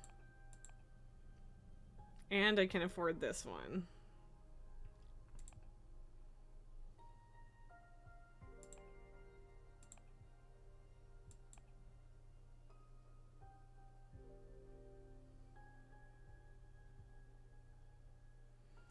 I do like the little brave mouse situation, but it's not the right one, I don't think.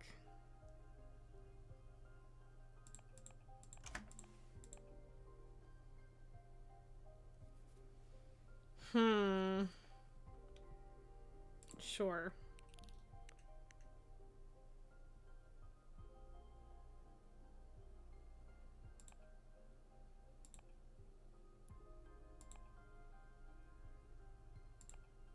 I can't afford that one, dang it.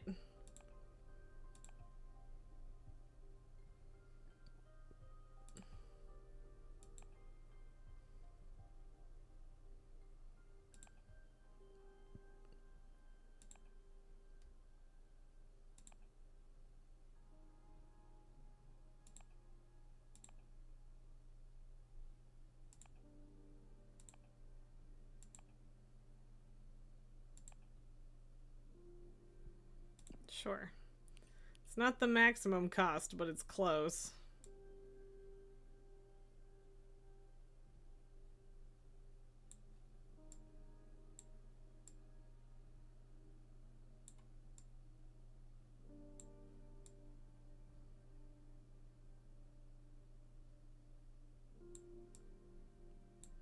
I don't really know how this works. And like what the intent behind that is.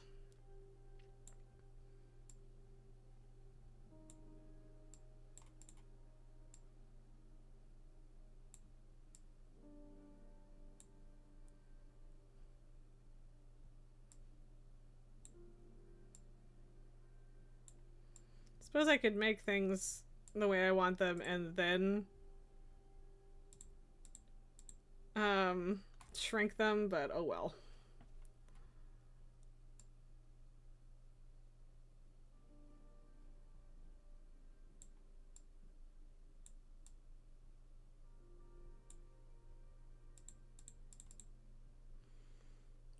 Is that the dude from fucking Blasphemous? The guy with the pointy metal hat? I don't know! Do I need to Google Blasphemous? Like, I'm unsure.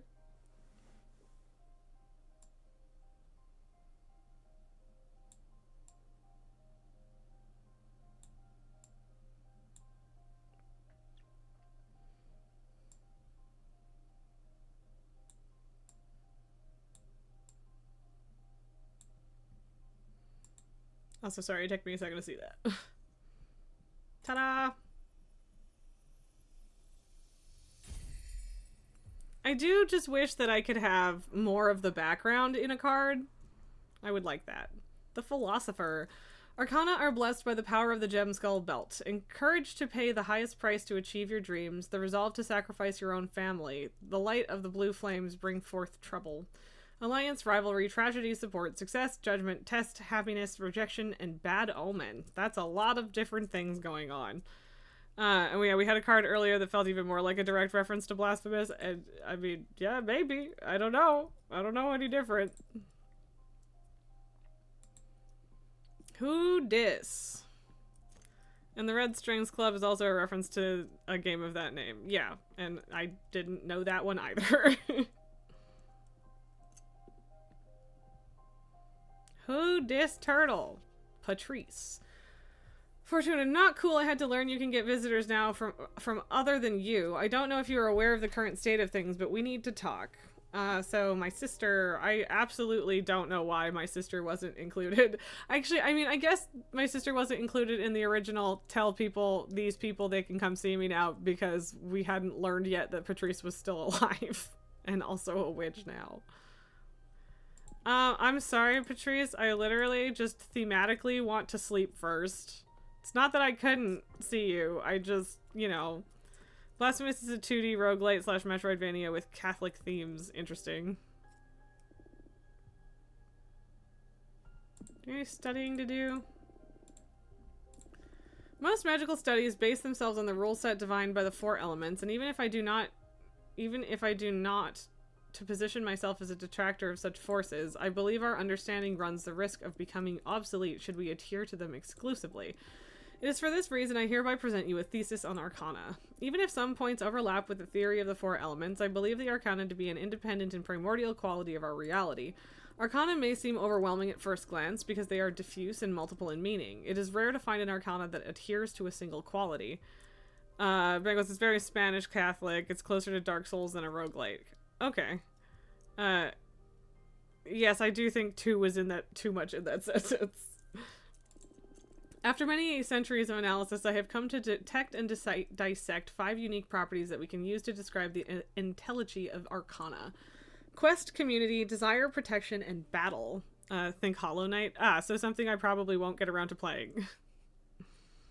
And yes, it was like an old way of talking, so I get it, but it was hard for me to parse. Some may argue that these qualities are too similar to the ones represented by the 4 elements, but it is because of their relation to the 4 elements that I can prove Arcana are something of their own. It is well known that the combinations... Okay, so did they get another score or goal, or did they just win? I think they just won. Or, oh, was it an empty net? Probably. Just tell me the score so I can confirm, please. Game. Or, okay, no, hands are being shaken, so I guess it's over, which is fine. Just wanted to know. Anyway, I'm gonna close that now. You have my full attention now. It is well known that the combinations of the 4 elements are interesting, but at some points limited or even dangerous. In this thesis, you will find a detailed dissection of the qualities of Arcana and how the 4 elements alter them, adding a new depth to the nature of magic itself. What to do? Sleep. But it has 2 of my favorite things, getting lost in difficult bosses. Yeah, my faves. Which is also why I'm not going to play Hollow Knight, despite the fact that it's a very good game, as far as I'm aware. Thank you for the hydrate. Especially with all the talking. You dream about. You are flying a plane made of seashells and colorful feathers. You land inside a frozen volcano and pick some rocks to install into your ship that make it fly faster. Then you race against the wind spirits and can't stop laughing.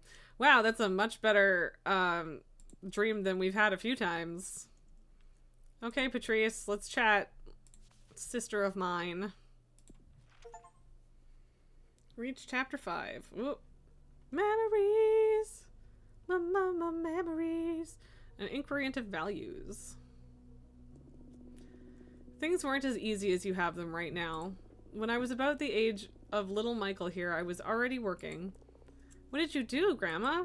I spent most of my childhood helping my mom sew work clothes for the farmers.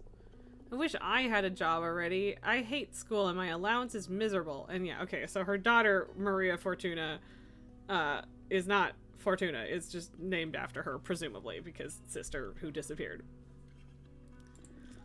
You make more from your allowance than I made sewing clothes. I got paid 30 cents a piece. What? Then why did you even bother doing it? I had to help my mom. She was paid $2 a piece. But during those times, it was enough for us to get by. Why is everything more expensive now, Grandma? I don't think I'm ready to explain that. Ask your dad about inflation when you get home. Did your dad explain it to you? I'm afraid not. My dad died in the war back in Spain. He didn't have time to teach me much, besides how to use a knife and how to cook a mean paella. I love Grandma's yellow rice. You sure do, beautiful. I'll make some paella tomorrow. What do you say? Yes! Yes, yes! Why did you come to America, Yaya? First of all, this is not America. These are the United States. Okay, okay. Why did you come to the US? A couple of years after my dad was killed, my mom had to flee to France with me and your Auntie Fortuna to escape from the fascists. Then we moved to the US. What are fascists? Very mean people who don't like anyone who thinks differently from them, or simply is different. Are there any fascists in the US? Oh boy! Too many, I'd say. Oh no, what are we gonna do, Grandma? Don't worry about it. I'll protect you all. Yeah, tell us more stories about Aunt Fortuna. Well, kid. Yeah, also, hey, Ruin. You know, this is the perfect place for it, since it was on this very beach I saw your aunt for the last time. Yeah, again, there were a few reviews complaining about this game being political, and I'm like, I don't know what you guys want. Tense question. Laughs nervously. Yeah, exactly. It was here? Where she died?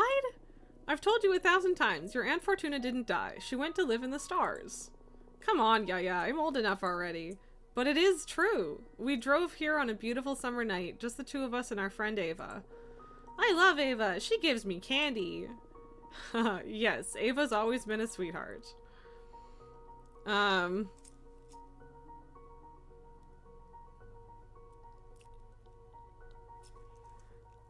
So, Nulgar, I kind of disagree with you that it's bad to use antiquated language, even in a setting where it makes sense to use antiquated language, because, like, it's not about strictly the readability, it's also about telling a story, and, like, if there's super modern language in a setting where it doesn't belong, then it just takes you out of the immersion in the story.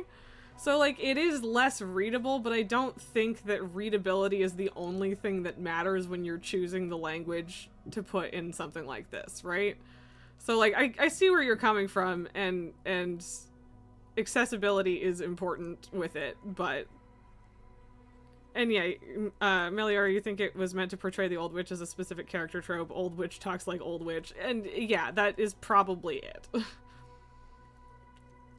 It's a cheap shorthand to establish a setting like that. It's not, yeah, but it's also, it's a shorthand to establish the setting, but it's also because not doing it feels wrong. It's anachronistic or doesn't make sense. And in this case, this may not be the best example of that. But like, yes, Your Grace kind of does that. As well, and I feel like it would just completely take you out of the story if it didn't do that, so it depends. So, anyway, Ava's always been a sweetheart. Fortuna made a delicious pizza, and we opened a nice bottle of grape juice. Wine. Yes, wine, Maria Fortuna. I want wine! That night, there was this beautiful meteor shower, so the three of us made a wish. I asked for my sister to be happy. She wasn't happy. She had a good life here, but she needed more. Your auntie is magical. She's always had special powers, but this world wasn't ready for all she had to give. Out of the blue, she said, I want to be a witch. I'm scared. Especially in a fantasy setting, the people would speak a different language anyway. It's just a trope that they speak like medieval nobles. Yeah, but also, again, it would feel weird if they didn't. I'm scared. Shh, Michael, it's all right. She's a good witch. And then she got up and started walking towards the sea.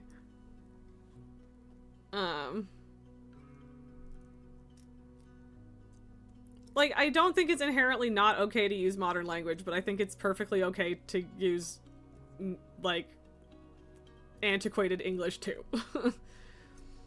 Or language in general. Then she got up and started walking towards the sea. Like, if the whole game was like that, I would agree with you that that's just too much and doesn't make sense and is hard to read. But if it's just one or two characters and it's not even being used to establish a setting, it's being used to establish a character. The stars fell upon her from the sky, but also rose to embrace her from the bottom of the ocean. She walked until she disappeared into the water. She drowned then. No, she went to live in the stars. Don't make me repeat myself. Her body was never found, so she didn't drown. She's in a magical place now, watching over us. Why doesn't she come visit us? That I don't know, sweetheart.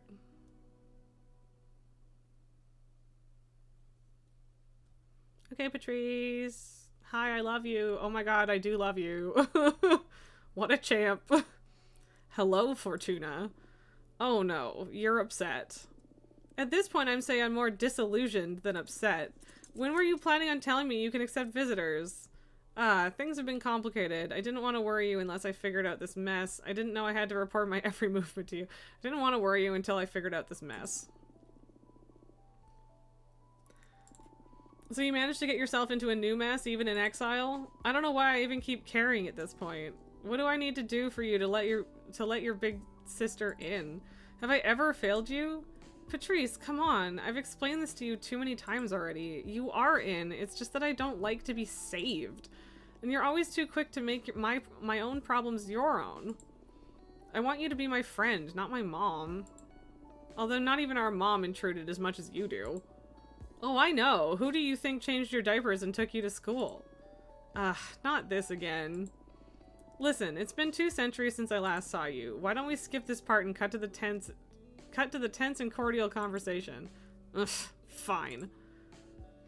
How's work? How's Juliet doing? You still together? Are you still checking on your descendants? How's Juliet doing? No. That had to end. We broke up about 50 years ago. What happened? She went and joined the arbitrage office willingly. Can you believe it? Whoa, why did she do that? Meliora, same with Bridgerton, also a fantasy setting technically, but it would break immersion if they started talking like modern teenagers, and in this case, it's used super minimally, so you're not entirely sure what the problem is. That's fair. Yeah, why did she do that? She was overwhelmed by what being a witch implies. All that freedom, the directionlessness. She depended a lot on me to decide how to use her time, but I'm not the kind to become anyone's conductor. She was fine whenever she was busy, but every time I needed my space, she had severe episodes of anxiety and depression. She knew she was hurting us both, so in the end her solution was to forego her freedom. From what she's told me in her letters, becoming an arbiter gave her a mission and a purpose. What a shame. Well, whatever works, I guess. Existential dread is a widespread disease among witches. The irony of immortality. Heh. How are you still checking on your descendants? I'm asking the questions I care about most just in case it doesn't let me ask all 3, even though it'll probably let me ask all 3. Nah, I got bored a couple generations ago. It was important to me to veil over Maria Fortuna, Eric, Michael, and the rest, and I was genuinely curious about how they raised their children, what became of them all.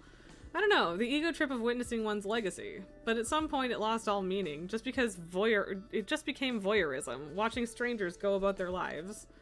They stopped talking about you, huh? Shut up. I know you too well. Well, Bangos, you got a storage box for cards and now time to sort through them. Oh boy, good luck! Prick. How's work? Pretty exciting, to be honest. Me and my team have been exploring one of the known edges of this universe. Oh shit, that sounds dangerous. Oh, that's right, she's a cartographer. We've located the forbidden door to pleasure. Don't fret, we know the story. None of us is looking through the keyhole, but I gotta say, I feel like I can endure it. I use most of my mortal life to explore every corner of hedonism. Interacting with that door feels like the next logical step. On the one hand, I want to talk you out of it, but on the other, I also believe you're destined to tame that door. I might. Not soon, though. Not until the turmoil from the election settles, at least. Enough catching up. What about you? What have you done this time? What are you implying? Something embarrassing, dangerous, or illegal, I'm sure. Yeah, whatever. We're gonna trust Patrice because Patrice. If Patrice is a narc, I'll be absolutely floored. Fine, show yourself, Abramar. Holy fuck, Fortuna, a motherfucking behemoth. Pleased to meet you, Patrice. And it talks? What do you mean it talks? We behemoths fucking invented language, and I'm not an it. Please refer to me as he. What have you done, Fortuna? Yeah, okay, so she is judging me. She's not gonna narc, though, I don't think. Melia, you really should ask your mom to bring you your special tarot deck next time she visits. Do it. I haven't actually used my tarot deck in a while, but I do enjoy it quite a bit. I did what I had to do to survive. Survive? This will get you executed, erased from the cosmos. I was a living death anyway. 200 years alone on this rock is worse than oblivion, Patrice. Who could blame you, really? Fucking Adana.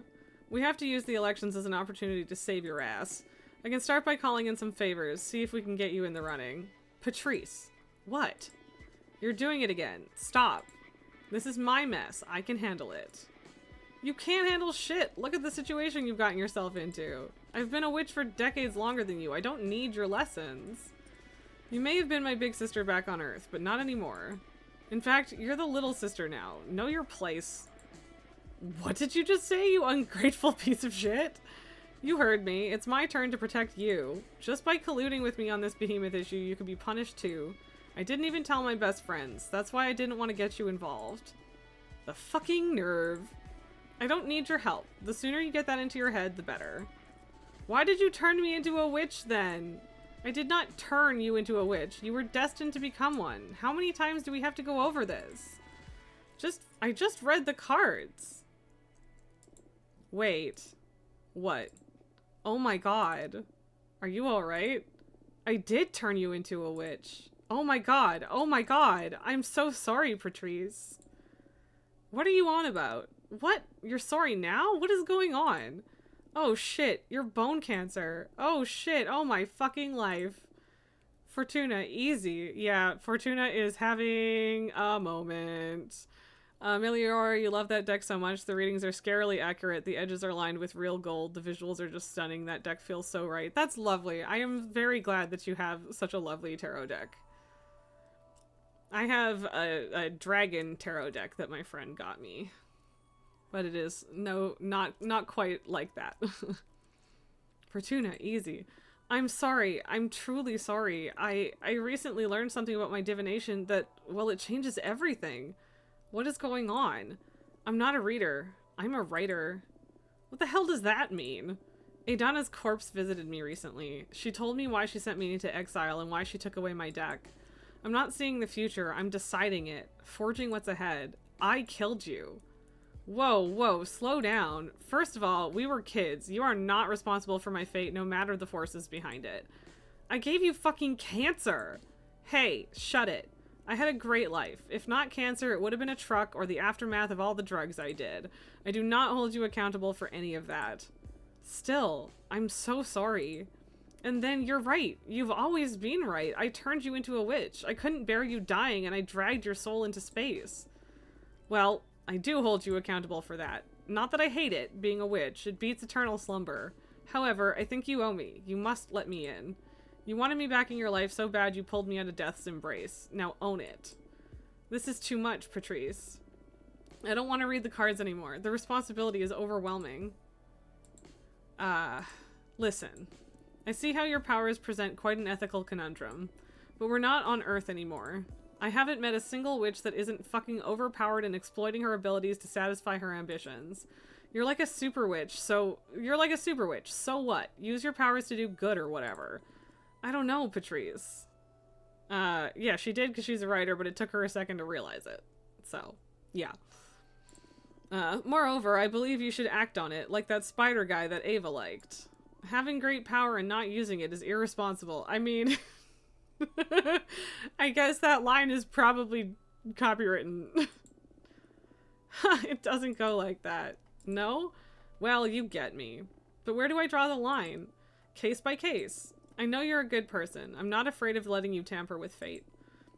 Read the cards for me. Come on. Really? What about? Read into my end. What? No! Come on, we all have an expiry date, even witches. Write me a beautiful death.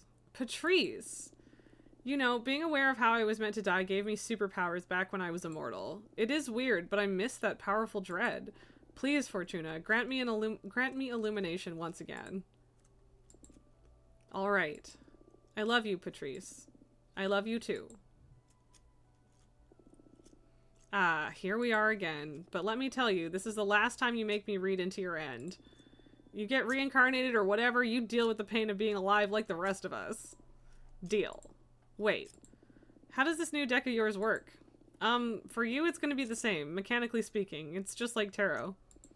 But I crafted this deck myself, capturing arcana inside the cards, so I can fine-tune my style of divination and don't need to be so dependent on the classic tarot symbols. Wow, cool. Okay, show me what you've got.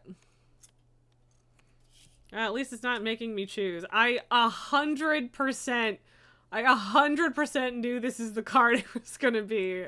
100%. It was either going to be the Door to Pleasure card or this card, and I thought it was going to be this card.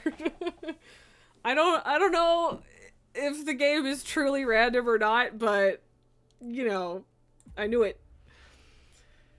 You're gonna die at the hands of a behemoth. Okay, I didn't see that that was going to be the answer, but okay. I don't love that. I don't love that. It better not be Abramar. Because that was my only option. You're gonna die at the hands of behemoth. Well, it sounds better than bone cancer. Can you feel when? This year. Oh. I'm so sorry, Patrice. That is really soon. Oh, it's the person I love most. It's Patrice. I'm going to lose Patrice, and it's my fault. And it's my fault! I better start living witch life to the max, huh? How can you remain so calm in the face of certain death? What can I say? This isn't my first rodeo. I'm glad I asked you to read into my end. I had a lot of stupid plans that I can ditch now. I think I'll go and try my luck using the forbidden door to pleasure. I've got nothing to lose. This is so liberating. Patrice. Is it Abramar? The one who'll kill me? Yes, I offered him the life of the one I love the most. And I didn't know it would be you. But I'm gonna be honest with her. As payment for my freedom and this deck. So you love me that much, huh? I don't know what to say. I didn't even think about who it was that I loved the most when I signed the contract. It's fine, Fortuna. I wouldn't want it any other way. I give my life for you any day. Anything for my little sister. Patrice is officially the coolest person in this game. And that's a high bar, too. Come on, don't cry. I had a good run. I'm just happy I get to save you in the end. Big sister status restored. Shut up. Let's focus on how to get you out of this mess so my sacrifice isn't in vain. Will you let me help you? Yes, please. Alright. I want you to run for leader. What? No! I know, I don't want to lose Patrice, but yeah. I was hoping we could manipulate it somehow to make it Jasmine, because I'm a bad person. I am deadly serious. When I learned that Aidana died and the Coven needed a new leader, I automatically thought of you. Your divination makes you the perfect candidate. That's why it pissed me off extra to discover that you could receive visitors this late. We've already lost a lot of time that we could have put into preparing your campaign. I'm sorry about that, but anyway, clairvoyance isn't the only quality required to lead. We discovered I'm not a reader, but a writer. The responsibility Dahlia and Jasmine are already running. Patrice is the GOAT! And it's a shame that I ruined that! But like, when it gave us that choice, we as the player didn't even know Patrice was alive. Anyway, clairvoyance isn't the only quality required to lead. I don't know shit about high politics. I'm not fit to rule. Bengals, you also think that she understands that she's been on borrowed time for a while? Oh, 100%. Like, it makes sense that she's chill with it. It really does. But yeah, I'm still a little sad. Your divination is the most crucial point, and I'm not talking about you running the Coven as the dictator Aidana was. You can surround yourself with a wise team, you can confer with the whole community even, but your judgment is what will ultimately set the direction for the Coven. That's fine and all, but I already told Dahlia I'd help her become the next leader. What a pity. Let's hope she takes it well when you tell her you're running for leader yourself. She'll be angry for about 5 minutes, but it'll be okay. I don't know. I did have slight issues with Dahlia's platform and Jasmine's, even though I had more issues with Jasmine's. Perfect. Game's on. You're gonna make a great leader, trust me. You're not the first one to tell me I'd make a great leader. You're all gonna make me believe I should do it. You should. You must. I'll help you. First order of business is to define a program. I'm gonna go do some scouting and I'll come back with a picture of the current political landscape. Then we can decide where we stand on the hottest topics. Okay. This is all moving so fast. Don't worry, I'll make it easy for you. See you in a bit. Get your deck in order, relax a bit, and we'll set everything in motion when I come back. Cool. See you later. Bye. And at least she gets another year, right? It's not, or well, it's this year, but yeah, still. What a bossy sister. Tell me about it. The air seal didn't seem to make a dent on her. I'm a bit disappointed in my magic. I'd say Patrice adores me in her own way. She just has a tough way of expressing love. I'm beginning to think I sided with the wrong sister. Shut up. So, shit is getting real. Are you excited? I'm more anxious than anything. As a matter of fact, I am. Not really, but I don't have a choice. After summoning a behemoth, this is child's play. As a matter of fact, I am. I guess. We're owning it. We're owning ourselves in this game. The appropriate risks and yeah. I never would have guessed I'd end up tangled in politics, but I'll use this opportunity to stop complaining and start doing. Meliora, yeah, she's totally at peace with the end of her life. She saw multiple generations of descendants grow up. She's been all over the universe charting stuff, and now she gets to help set her sister free at last as a service of love to her little sister. Yeah, like, it's sad, but it's very fitting. To the point where I don't regret making that choice. At least, yeah, not for this round of the story. I don't know if I'll play this game again or not, but yeah. You're about to become someone's Adana, aren't you? I want to think that I'll handle things with justice, but yeah, you never know who you're about to piss off. Okay then, what do you need me to do? What do you mean? For example, do you want me to deliver a letter to summon Dahlia and Jasmine to let them hear about your final stance? No, game's on, better to catch them off balance, or good idea, friendly reunion before the race. Yeah, we want to be on good terms with them. They're our friends. Even though I don't know why we're friends with Jasmine. You never know how gruesome things will get, and the three of us didn't have the chance to meet just to hang out like old times. So, do invite them, please.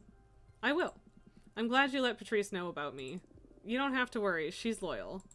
Oh, I'm not worried. On the contrary, I'm eager to team up with her. Team up?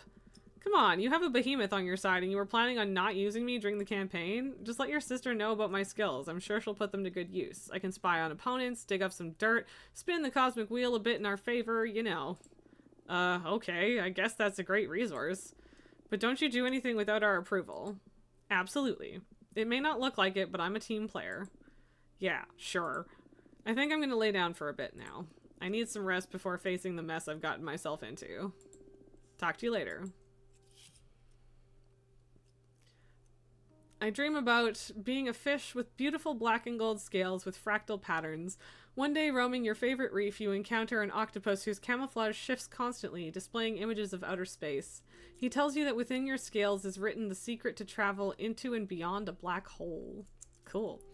Jasmine seems like that one friend you grew up with or went to school with and you're still friends because you've known them so long, not because you actually like them. Yeah, or like you like them until something controversial comes up or whatever, and then you're like, damn, I do not align with this person anymore. And yeah, I feel like that's accurate. I guess we can try and make another card. We're definitely, we started out with a lot more air energy than we currently have at this point. Oof, yeah, it's gonna be like all fire if we're doing this. If we even can. Oh, I don't have enough energy for the little mouse guy.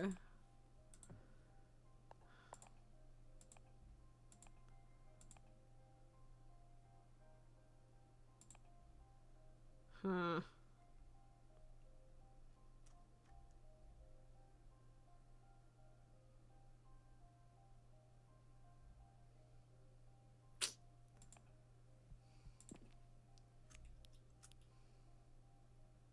Could do this.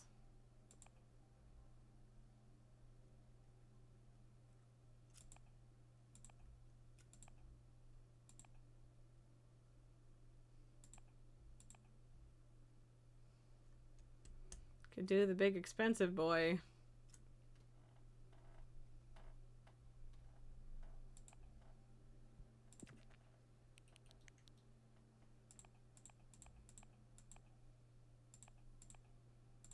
Ooh, okay, there we go. I don't know if this is gonna be a good card. Meliora, you're so sad you have to leave now. It's time for bed for you. Thanks for the stream. No worries. I am sorry that you have to leave while this is still going on, but thank you very much for being here. I appreciate you.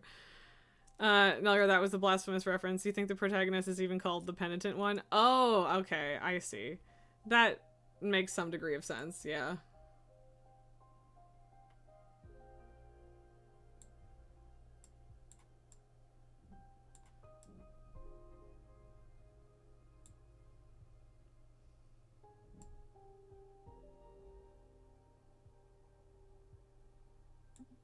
Okay, I see how this could work.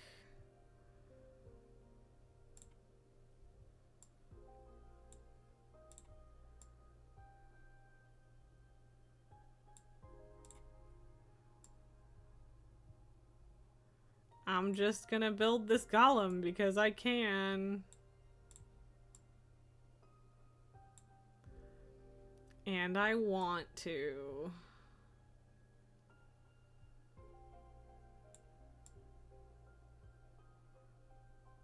No, I'll leave it up.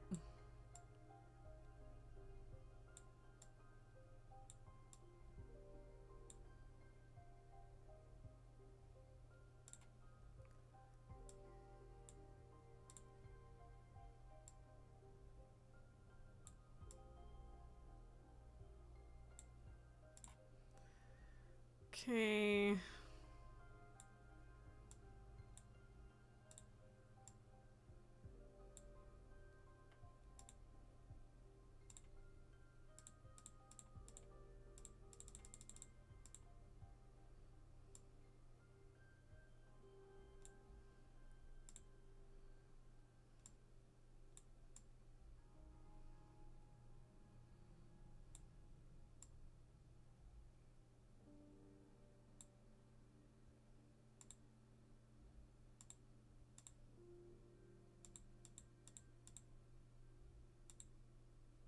Hmm.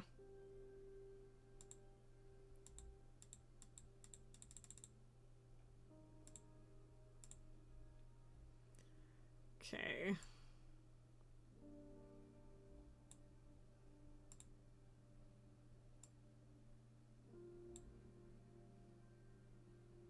It's a weird way to hold a gun, but...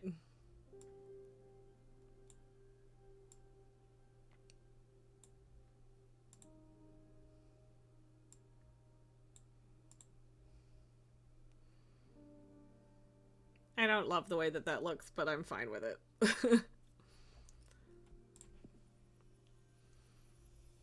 I feel like I should be saving stuff up, but I also feel like making more cards is good.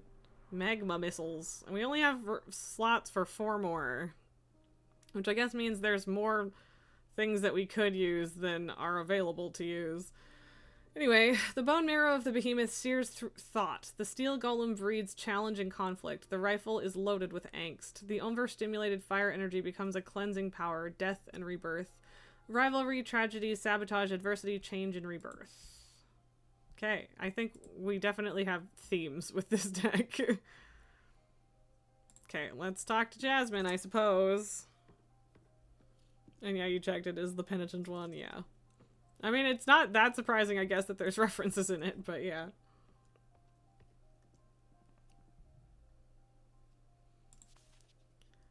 Dear Fortuna, you wanted to see us, right? I'd love a get-together before the race starts. Let me know when it's a good time and I'll pick up Dahlia and come over to your place. Do it up.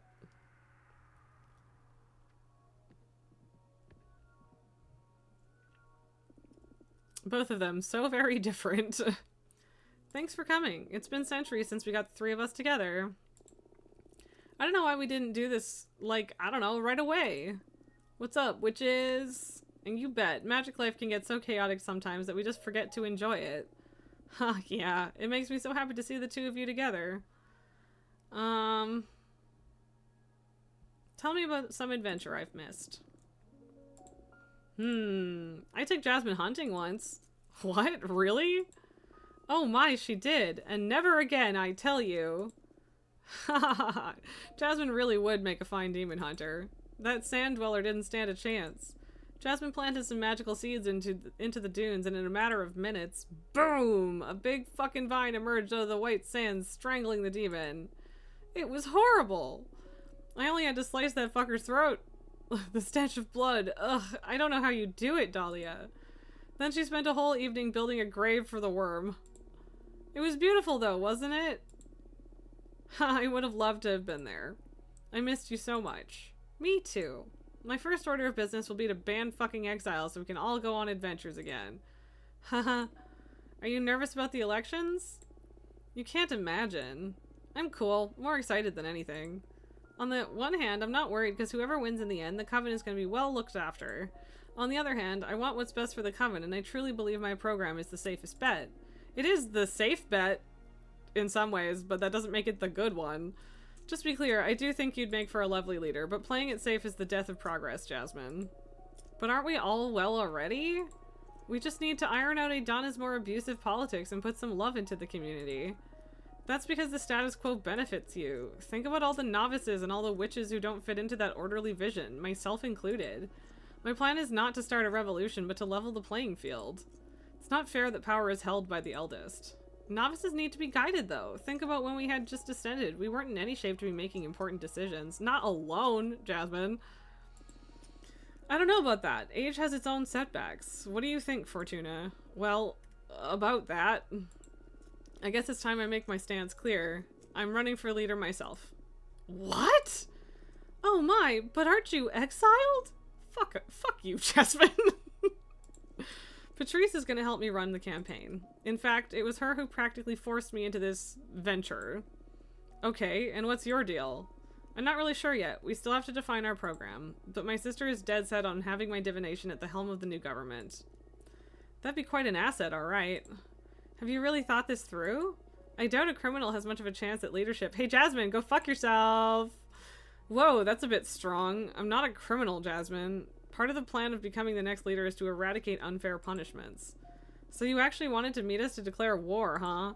Not war, I just thought it'd be proper to let you know firsthand. I really think that no matter who wins, the future is bright. Yeah, that's what I like to think. But the stress of competing against you two is a bit overwhelming. Why don't we use this opportunity to promise that no matter what, we'll still be friends after the race is over? No promises needed. I never had a doubt about it. Likewise, we'll always be friends. Thank you. I don't know what I would do if I lost you. You won't. I love you. I love you too. I love you 3. Fuck off. Okay, the next few weeks are about to get pretty busy. I'd better leave and start preparing my knives. Figuratively speaking, I understand. No, literally, I'm a daggersmith. That's what I do. No need to stab anyone, though. I hope. Ha ha ha. Okay, you two take care. Okay. See you soon. Take care, both of you. Bye. Thanks for coming. Jasmine sucks. I feel bad that like that one interaction feels like it kind of poisoned things with me and her, but also, what the fuck, Jasmine? A criminal. Fortuna, everything is set to go. Get your shit in order because it's about to get real. Let me know when you're ready and we'll review the program and campaign plan. Alright.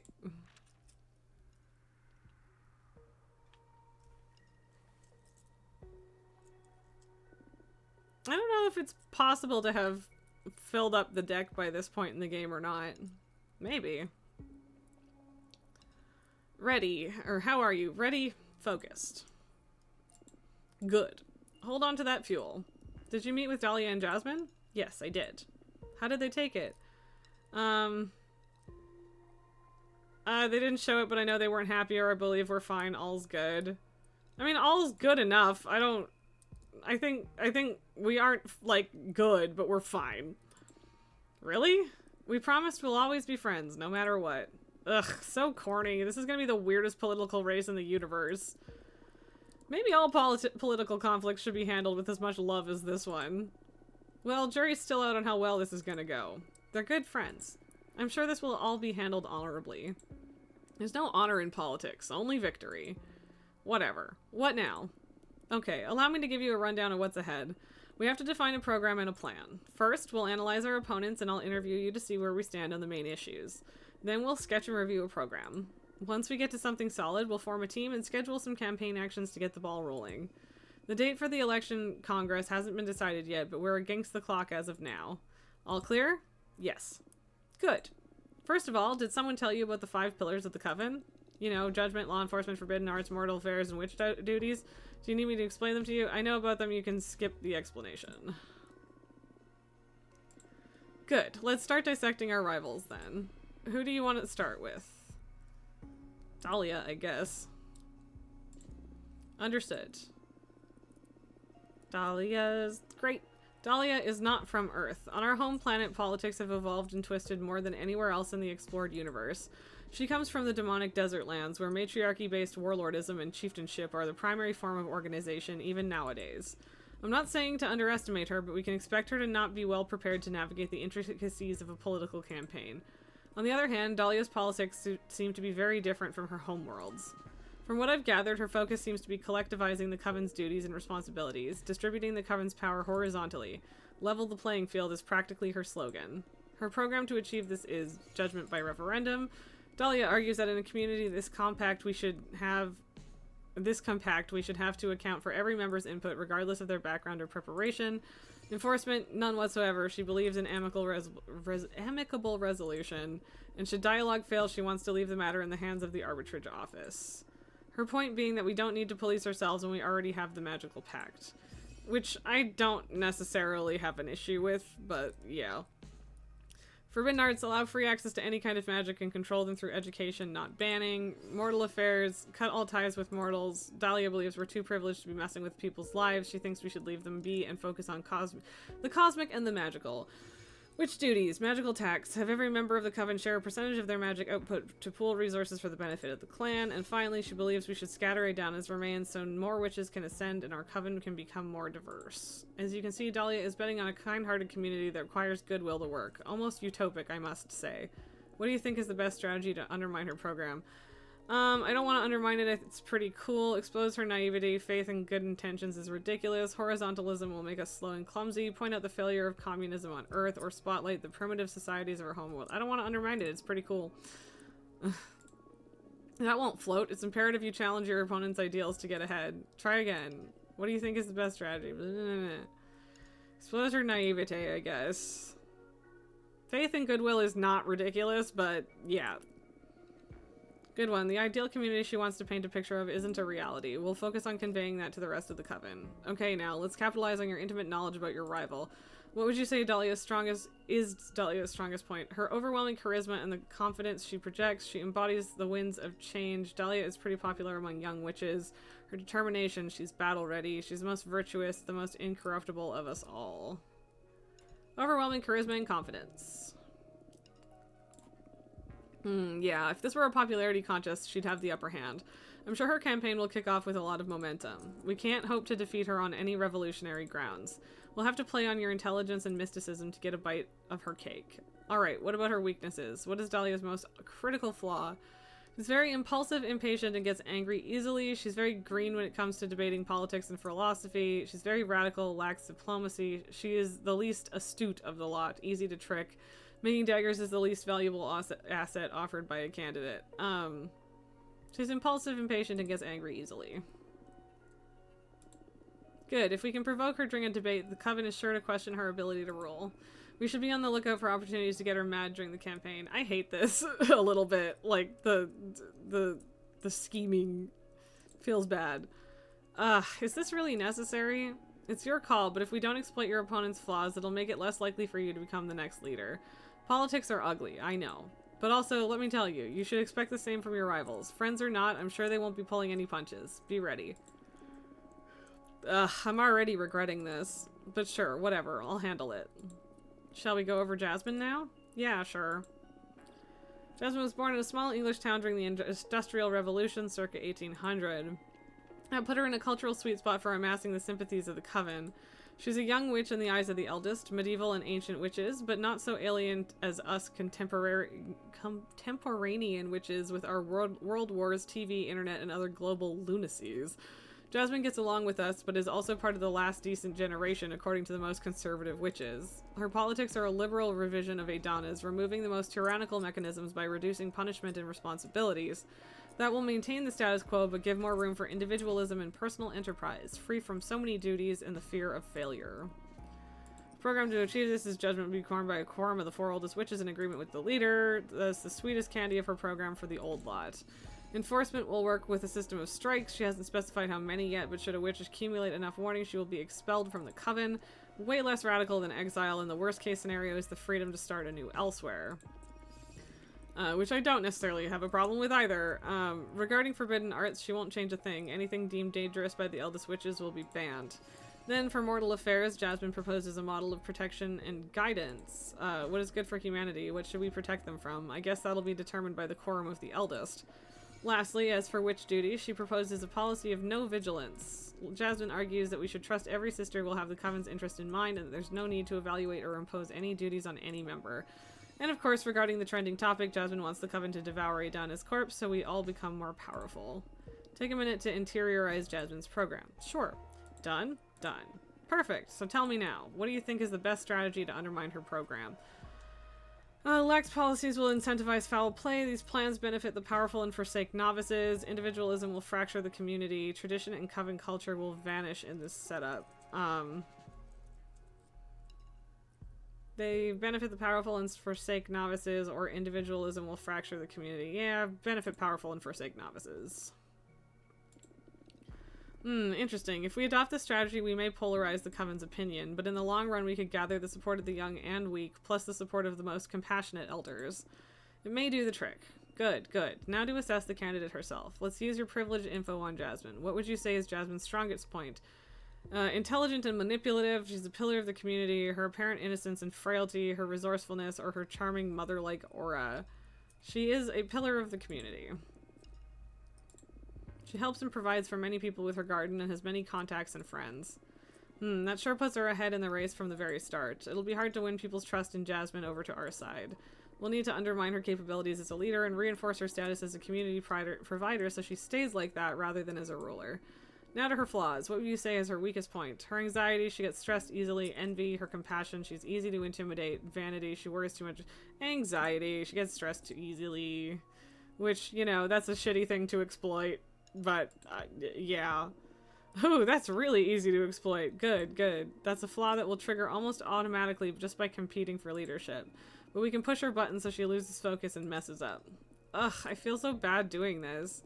Toughen up, Fortuna. Her advisors will be doing the same about you, no doubt. Plus, these are emergency resources. If we play our cards right, we can hope for a clean victory. Focus on bringing your best game, and I won't have to push any ugly buttons. Talk about pressure. Alright, now for the third candidate. What? There's more? Of course. No one told you? No? Who is it? No one truly thinks she poses any threat to Dahlia or Jasmine, but she is a candidate nonetheless. We should study her. I believe this dark horse has a chance of surprising us all. Tell me who it is already. Come on. Capressa, the historian witch. The eldest witch in our coven. She precedes even Adana. Capressa is originally from Earth, but ascended way before humanity started even writing. She has an infallible memory. All events get registered inside her tree rings. The thing is that she's always played a secondary role in the coven, just supporting us with her wisdom. But apparently Capressa isn't a fan of change and isn't happy with the direction Jasmine or Dahlia want to take the coven. So the first time she's running for leader. Her program is easy to sum up. She wants to keep things exactly as Adana left them. Moreover, she advocates for preserving Adana's corpse as some sort of oracle, to keep using her as a channel to consult with the gods and to set the direction for the coven. Wow, fuck Capressa. Fuck her program in any case. I know Capressa personally, and she's very kind and helpful. But yes, no one wants the ghost of Adana to keep ruling over us. She has very few supporters, all among the eldest, but I wouldn't underestimate her. Capressa has this special mystical aura around her. Combined with her vast knowledge, she's sure to impress many voters during the campaign. Depending on how gruesome the race gets, we could scare some of the most conservative witches into switching sides from Jasmine to Capressa. I see. As long as we don't underestimate Capressa and keep her in check, it all should be fine, though. Understood. Alright, are you ready to start defining our program? Do you want to take a break? Now let's get this over with already. I don't have enough Arcana to make a card or anything, so... Alright. We'll go over every point, assess our options, make some choices, and when we have a first draft, we can review any aspect to iron out the program. It's okay to borrow some ideas you may fancy from your rivals, but try to make a program that's unique enough to be your own. Okay. First point, judgment. Right, now this is where our rivals stand. Jasmine wants to form a quorum of the eldest. Dahlia wants to introduce judgment by referendum. Capressa wants to keep it down as runic judgment. What type of judgment do you prefer? We could try to come up with a new option. But I think the referendum is fine. Isn't Dahlia's idea of dividing all the power among members via referendum a beautiful idea? It is beautiful indeed. It would be something far-fetched for a bigger society, but provided the Coven stays within the 100, it's feasible. It'd still be quite cumbersome, and we need to keep in mind that the most popular option isn't always what's truly best, but it will always keep the majority satisfied. Will this make us weaker, but happier? I can't tell. It's never been done before in a Coven that I know of. Okay, so what type of judgment do you prefer? Well, let's try and come up with something new. Let's see what we've got. Something fair but effective. What do you have in mind? To have a leadership that decides on everything without the community's input is problematic, but leaving all executive control in the hands of everyone will produce erratic results. I'm thinking of establishing some sort of ministries to compartmentalize power. Appoint experts in every matter to deal with law, exploration, magic development, resource management, culture, anything really, set up by as many ministries as necessary. All ministers will work along with the leader, but they would have the last word on their respective competences, since they would be the ideal person to make informed decisions about each issue. And how will these ministers be appointed? Do these petitions rotate? What happens if someone more competent shows up? Is the minister replaced? I mean, it's really interesting on paper, and it'll be quite effective to have dedicated witches on every important matter, but this will probably breed many power struggles within the Coven, fighting for these positions, or trying to earn the favor of certain ministers. I see. Not that the other options don't have downsides, I'm just pointing out what could go wrong with this idea. I think it's still worth giving a shot if you like it. If you're at the helm, I'm sure you'll run a tight ship and put together an excellent team. I'll help you. Yeah, avoiding corruption in this scenario relies on having a capable leader. You are a capable leader. I think you're ready to deal with any kind of judgment system you decide to go with. So having said that, what type of judgment do you prefer? So like, this is the thing. We want to scatter Adon's corpse and have more witches, which kind of immediately throws an issue into the whole referendum situation. But like, she's right about ministries and corruption and envy and whatever.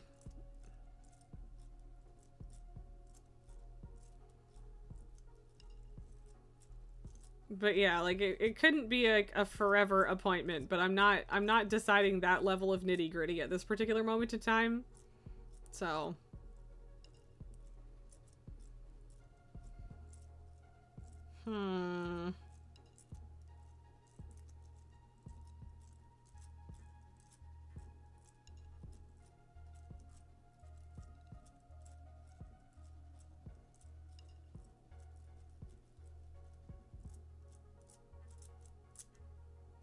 But I do like the idea of, you know, experts being the ones making decisions. So I will go with the ministry system and see how it goes. Gotcha. Now to law enforcement. These are the stances of our competitors. Jasmine wants to set up a system of warnings leading to expulsion. Dahlia advocates for amicable agreements supported by the arbitrage office. Capressa wants to keep exile as punishment. What type of law enforcement do you prefer? Fuck exile. Yeah. Ponder warnings leading to expulsion. Just ponder everything. Jasmine's solution of letting witches accumulate strikes and in the event they fail to behave, expelling them from the Coven seems quite humane. It's not a bad idea. It doesn't rob anyone of their freedom, and the ultimate punishment is like ultimate freedom, actually. If you don't fit in here, just find a Coven to match your philosophy or stay independent. On the other hand, it's exploitable. Witches will be able to cross the line several times without any consequences before they gather too many strikes. And then they'll be trapped into behaving ideally or losing membership. In any case, it's not like they can just go and kill another witch. The magical pact stands above our warning system. The warnings allow for mischief, but I guess it's tolerable. Not all witches are going to be ill-willed. What type of law enforcement do you prefer? Amicable resolution. Dahlia's idea about believing in amicable resolution may seem naive, but what is there to police really if we already have the arbitrage office? It's ideal and quite beautiful to trust in our sister's ability to coexist, but the arbitrage office only really covers the magical pact. Shouldn't we have a way to mediate more mundane conflicts within the Coven? The Arbitrage Office won't interfere in issues like who has rights over a newly discovered domain or who should be responsible for a common project gone wrong. What do we do in those cases? I guess that Dahlia would leave that in the hands of a referendum. We could do the same, but with a proper organism, a Minister of Justice that deals with unresolvable conflicts on a case-by-case basis. This is getting closer and closer to mortal society, but sure, that was supposed to work for millennia on Earth. Anyway. What type of law enforcement do you prefer? Let's try to come up with something new. I have troubled feelings towards punishment as a method of enforcing the law. It keeps law and order through fear, but we can't expect everyone to behave. Isn't there a way to make punishments constructive? Constructive how? Send bad witches to detention to do some magical studies? Huh, not that, but hey, that may be an idea. What about community service? Elaborate. Instead of expelling members or, gods forbid, sending them to exile, we could set up a system of assigning hours of community service depending on the severity of the infraction. Tending other witches' gardens, harvesting magic for the Coven, helping the explorers, whatever is needed, really. We could pull that off, yeah. I don't know if it'll look childish or weak in the eyes of some witches, but it'll benefit the community in the long run, definitely.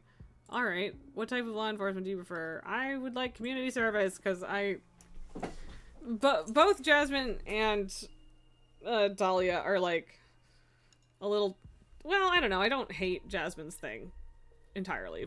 Dahlia's is a lovely idea, but I don't know that it works. Look, we're coming up with our whole own thing.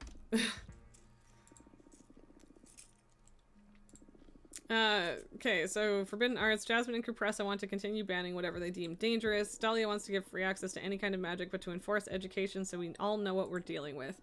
How do you want to go about dealing with it? Trying to come up with a new option. There must be some middle ground between banning and free access. Some summonings or spells can save lives. They could even protect us from major evils.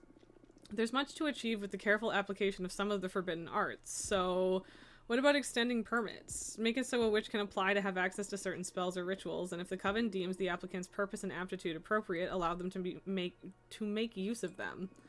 That is an interesting compromise. You know more about forbidden arts than I do, so I'll go with whatever you think is better.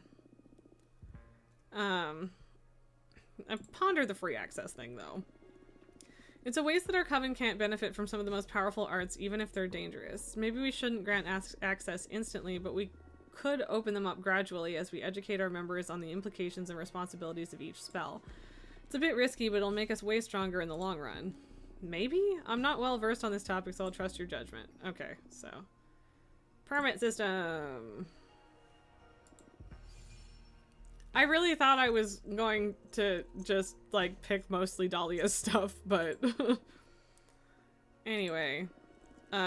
Stances of our competitors on mortal affairs. Jasmine says we should guide them, take care of them. Dahlia proposes cutting all ties. She believes that we shouldn't abuse our privilege over them and just let them be. Cupressa wants to continue exploiting them for our benefit. What's your stance? Like for driving or carrying a gun. Exactly! What else could we do about our relationship with mortals? I don't know. If you want to propose an alternative for our program, it should be something drastically different. Just some iteration of our rivals' ideas would feel uninspired or derivative. What about this? We reveal the existence of witches to mortals. Whoa, coming out strong. What's your angle? Whatever decision we make regarding mortals will be morally gray since they don't know about us. What I propose here is a simple concept. Truth. It'll definitely stir some chaos at the beginning, but in the end, wouldn't it be better if we develop a working relationship and make them aware of our capabilities? Let them ask directly for what they need? That is beautiful, but didn't you pay attention in school? Humanity has a troubling relationship with witches. They burned us for sport. They burned poor innocent women. What can they really do about the real deal? It's like revealing the existence of lions to a rabbit. They can hide or reject us, but in no way will they be able to hurt us. Huh, you're underestimating mortals' drive to destroy things, but sure, that could make our program look strong. We can spin a good angle from it. Prepare to be attacked in any debates, though. Yeah, I don't know about that. So far the Coven has been exploiting mortals under Adana's command. Maybe it's time we repay the service mortal societies have been inadvertently offering us. That's a good angle, although taking care of them entails many responsibilities as well as needing time and resources. We'll be giving up some of our Coven's momentum to charity. Not that that's necessarily bad, but it's something to bear in mind if we choose this option. I see. To be honest, I don't care much about mortals or Earth or whatever other society in this universe. And if you think about it, I believe most people would prefer to not have witches meddling with their lives. Yeah, maybe. On the other hand, we would forfeit many valuable resources. Mortals have been a great source of magic power and inspiration for our coven. However, cutting ties will also cut all the shady practices and wrongdoing some witches have been pushing on mortals. And to some extent, it will let us focus on our own affairs instead of dealing with petty disputes over humans. What do you think? I don't know about revealing our existence to them. We're not pondering exploitation, because of course we're not pondering exploitation. I'm fine with guiding them, I guess. We have enough difference going on. So, I have mixed feelings about the guide and protect part, but you know. Let's talk about witch duties. These are the stances of our competitors. Jasmine advocates for freedom and trust, for believing that every witch will always have the coven's best interests in mind. Dahlia wants to institute some sort of magical tax, have every witch share some of their magic output for common projects. Capressa wants to keep it down as quarterly controls. What are we gonna do about it? Ponder freedom and trust. The coven's been pretty burdened for centuries now with Adana's abusive control. I don't know if complete freedom is a wise option, but it is an option that our sisters will welcome with open arms. Should it fail to work for whatever reason, we could always review it in the future. Unless we discover our community is extremely proactive and they pitch in voluntarily, it's certain we'll fall behind other covens in just a few decades. But maybe it's not all about power and competition. Maybe we could turn this into a more independent, laid-back association. In any case, my analysis is that this will weaken us in the long run, so what are we gonna do about it?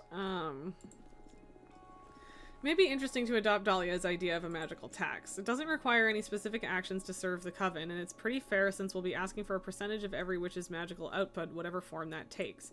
No one should be worried about failing controls. You can go about your existence however you want, provided you contribute to the coven's magical reserve.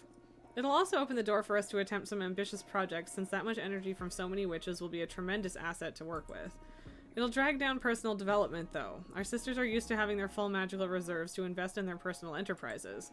So in the end, it's a matter of putting collectivism over individualism. Having said that, what are we going to do about witch duties? We'll see what we come up with.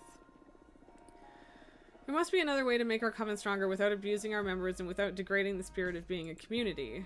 In all the years you've spent in this coven, what would you say has helped bring your A-game the most? Demand? Inspiration? Sharing resources? Oh, I know. Mentorship. My mentor, Eugenia, has been a cornerstone in my development as a witch. What do you say we introduce a mentorship program? That's a great idea. Right now, one of the most pressing issues within our coven is the power gap between novices and elders. It'll help to tighten the relationship between different generations of witches, too. I like it. But this idea will be way better received among novices than elders. Old witches won't be really getting anything out of this deal, so it'll be a tough sell for the less charitable conservatives. A mentorship is something that requires a lot of time and work, so it'll get in the way of many of the elders' plans. You yourself will be forced to take on some apprentices. Think about what that'll mean for your lifestyle. I see.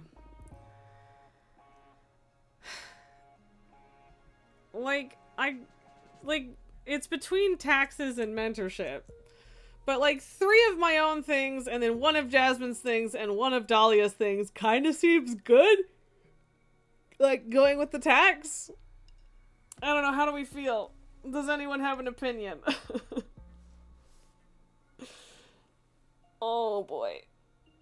Because, like, generally speaking, I'm cool with taxes, you know?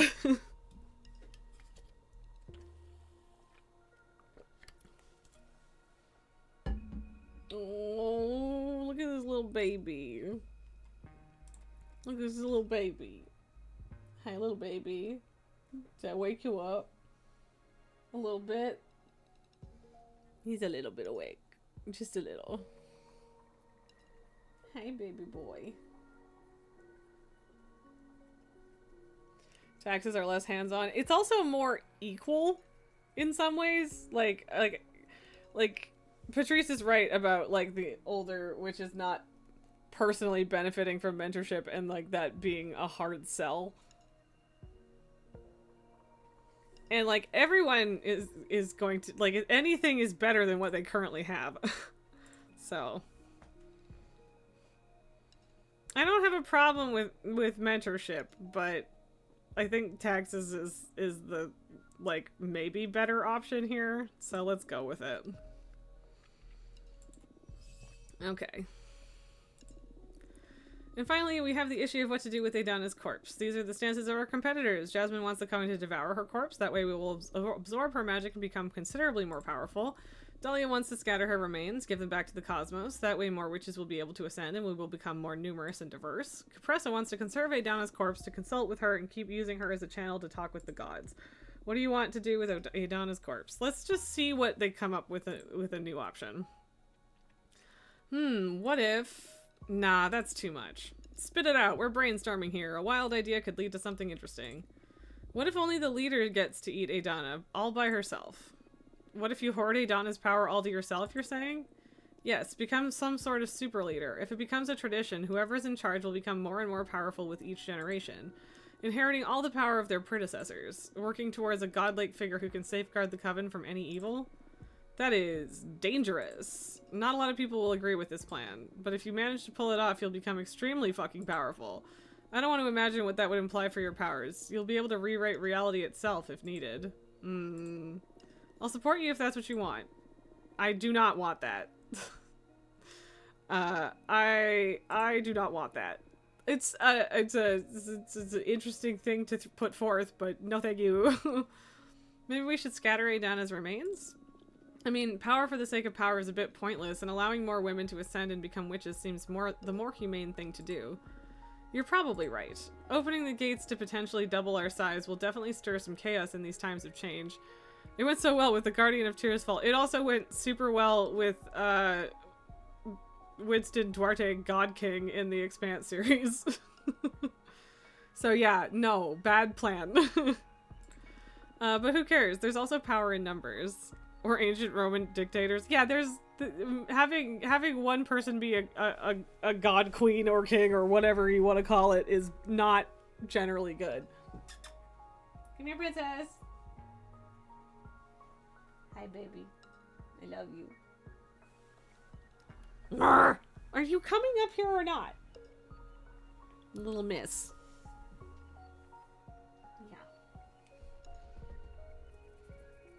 I see you all don't like to have fun. Absolute power corrupts absolutely, you know? Are you coming up or not? Jesus, thank you. Hello. Hi, Puff Princess. Bonk. Ow! Here, can I have a bonk? No, we're gonna lay down. Okay. Don't you sulk. I love you too, little boy. And Lily's like, but me! But me! What about me?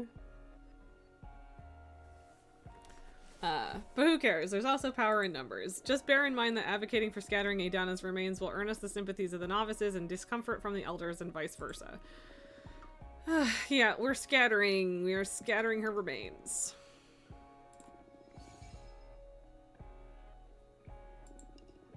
Alright, that's a wrap then. Let's review the program as a whole now. This program is unique enough. I believe we're offering quite an interesting option over the plans of our rivals.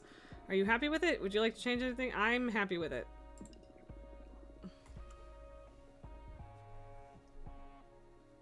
Hello? Hey, baby. Oh, princess baby. Yeah? Yeah, the all-important head scritches for baby. Tycho, I want to pet you too. I just kind of have to be one at a time, okay? You also get scritches. I love you. Cause he look at me sadly, but he's also like half asleep over there. Anyway, great, wonderful, fantastic. Now take a minute to look at our program. Internalize it, believe it, make it yours. You're going to have to defend all these decisions in front of your rivals in the whole coven. But most importantly, I'm going to need you to sell the concept of it. And for that, we're gonna need a slogan. Ugh, a slogan! Finally, something fun! It's been fun all the way for me so far.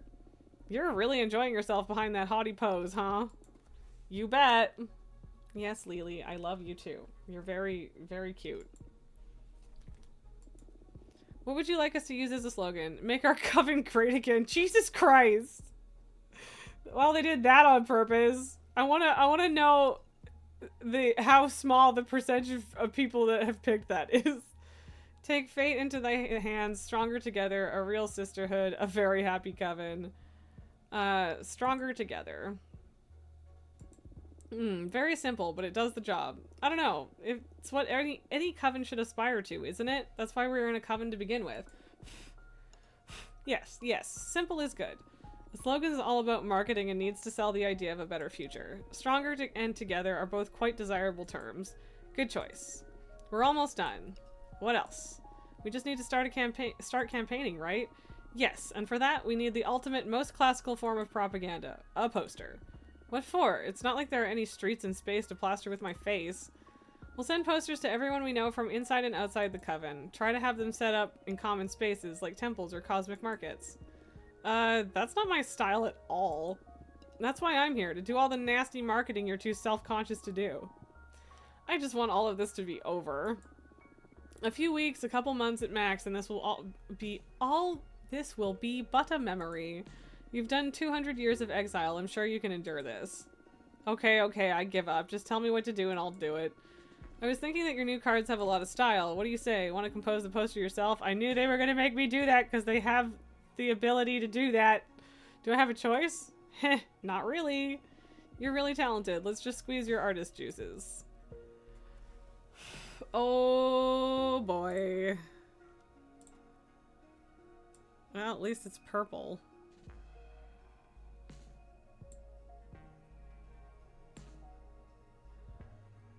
I do like what they're giving me to work with for the most part.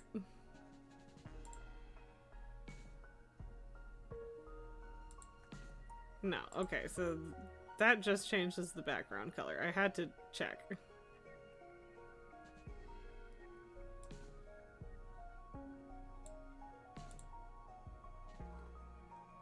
Nar. Hey, baby girl.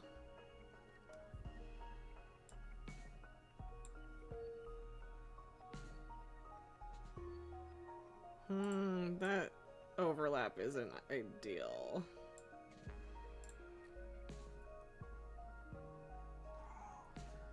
I don't know if I don't like how much of a blob that makes. That's better.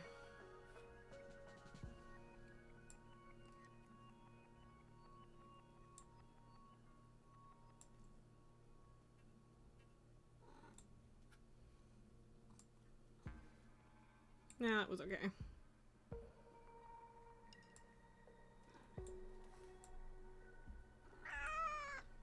Nah! Hello?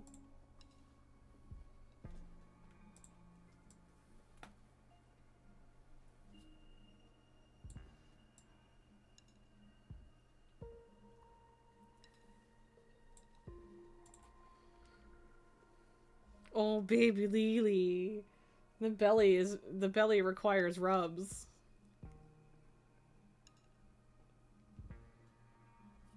I think less is more. Re that lightning bolt.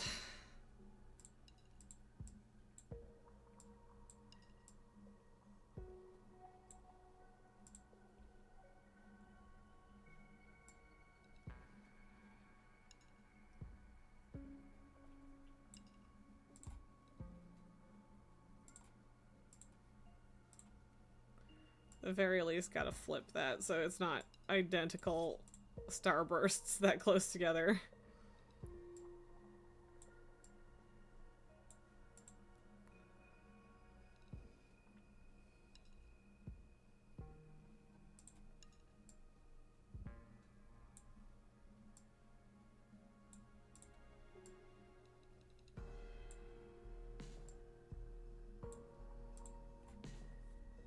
Yeah, sure.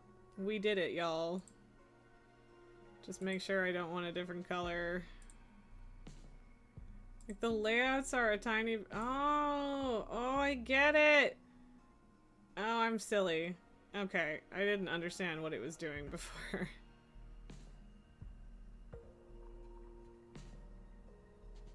I do like that you can combine that way. Nah, rule of thirds it.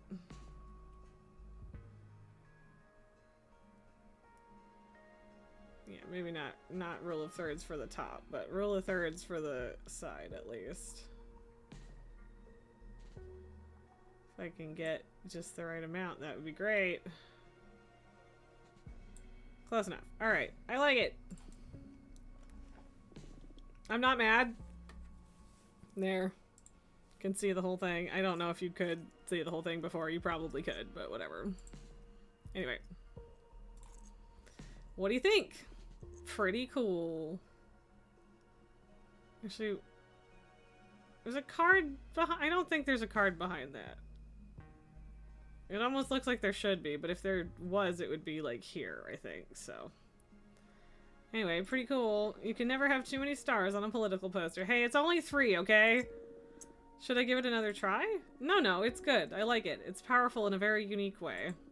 If anything, it does a great job of capturing your essence. We should send this to a museum once the race is over.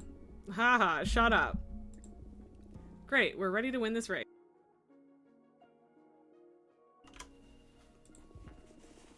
Finally, honestly, I'm really not cut out for this.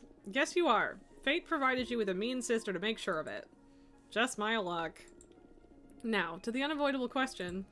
Why don't you draw a card to make sure we win this thing?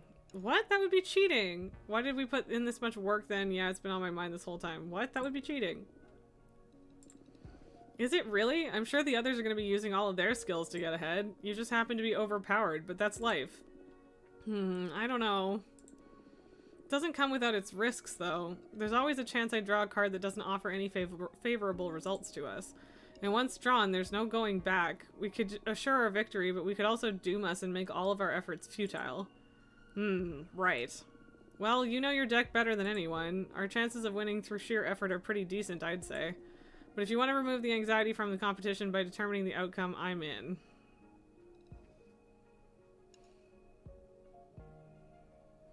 Like, I feel like there is a lot of disaster in my deck, but there's also a lot of, like, hopefulness. What do you think, guys? Please help. Please help me decide if I should read a card for this or not. I'm having a snacky. Oh no!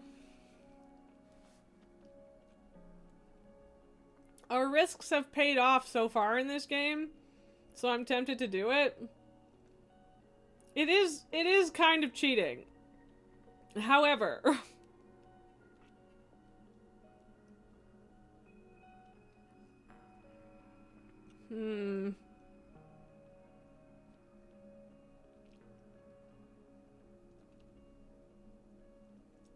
I don't know. Hello. Miss Lily.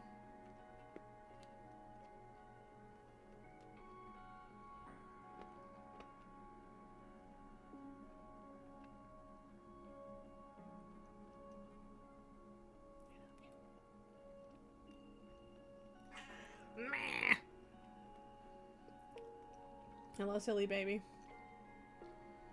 Silly baby.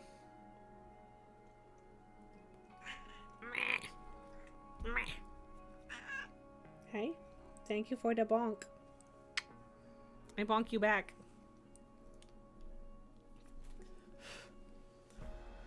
Fuck it, we're gonna regret it maybe, but let's take the risk. I can't get enough of your divination. It's always so thrilling. Let's hope this thrill pays off. Yep, let's hope. It'd be so great if I drew the cosmic wheel, right? This reading is gonna be nerve-wracking. Let's go gambling. Yep. More than reading into your sister's death? Yes. Ouch. Reading into your end was more like morbid curiosity, whereas this card is about to seal the outcome of many weeks of effort. You're right. I'm nervous too. Hit it. I'm scared. Okay. Okay. This could be good. Guide, discovery, introspection, justice, communication, peace. This could be good. This could be good. We will win. Our coven will stop being the most powerful, but its members will be extraordinarily happy. Okay, I'm down with that. Right off the hop. Dahlia will win. Unfortunately, her leadership will weaken the coven, which will ultimately dissolve. We will win. However, it'll cost me my friendship with Dahlia and Jasmine, and I'll regret it until I die. Or Dahlia will win. Her mandate will lead to an unprecedented peace that will extend beyond the coven. See,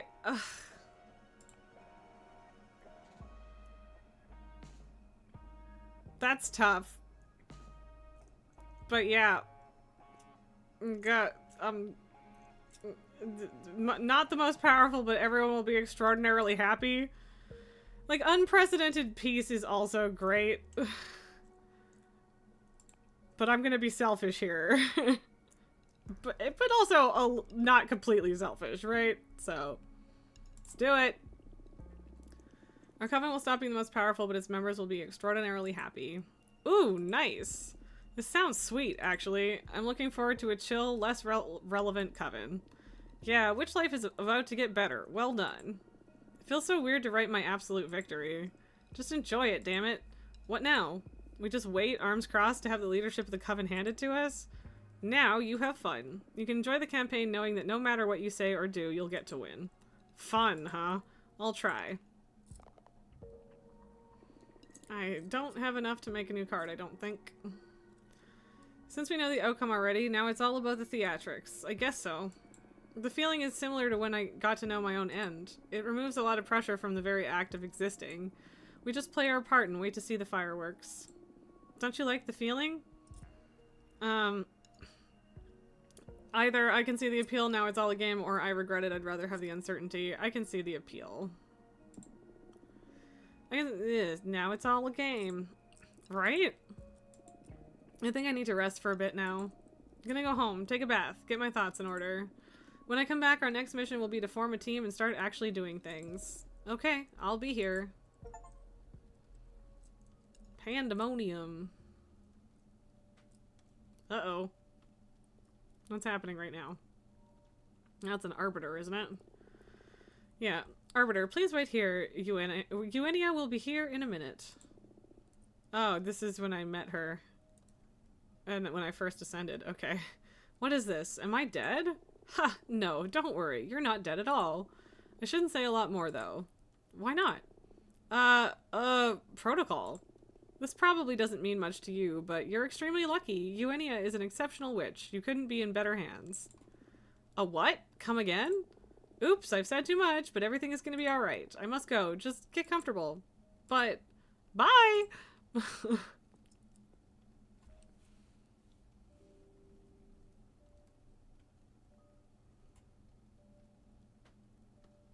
Okay, sit in the chair or stand by the window.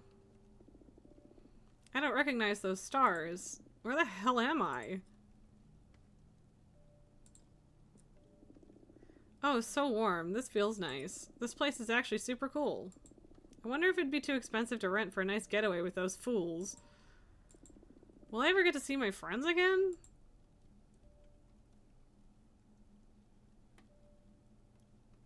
Just checking. Just checking that there's nothing else.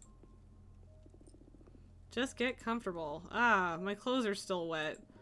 And how did this much sand get under my swimsuit? Shit, I still have the keys of the food truck on me. I hope Ava and Patrice managed to get home okay. Oh, whoops.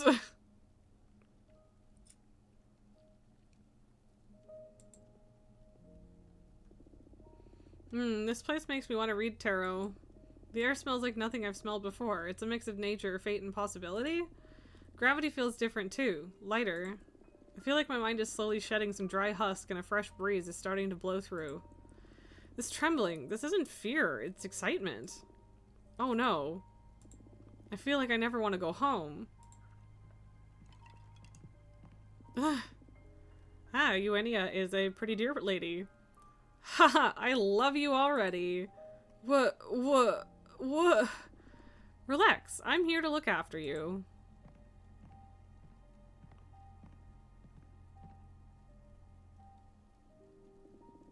You were from Earth, right? Earthlings always have the worst time processing their ascension. Your collective subconscious is too cynical. Your society rejects magic with a strength unlike any other in this universe. Just let it sink in. This is something good, I promise. Deer. Ha! Very observant. My kin are what human witches call deer folk. Oh, and you are a human witch, by the way. Is this really happening? Yes. Congratulations. You ascended. Please, don't be afraid. I'm not afraid. This is the best day of my life. Sweet. 32 cycles left. What? Everything is set to go. Election day has just been announced. We're merely 32 cycles away from it. We have everything we need, so let's get to work. The most critical point is... Also... Okay, yeah, the game just saved, and it is... Yeah. I think we have to stop. Because it saves when it pleases, not when I want it to. And I don't want to go do a bunch of stuff and then have it not be saved again. Because as we saw, I missed some things when I was fixing it last time. And I mean, I ended up going back and doing them, but still. Okay,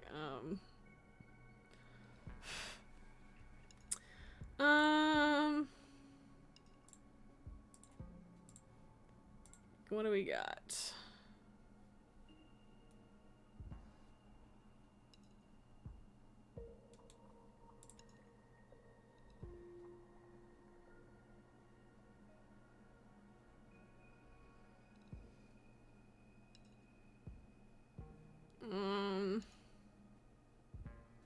Let's go see Echo, I guess.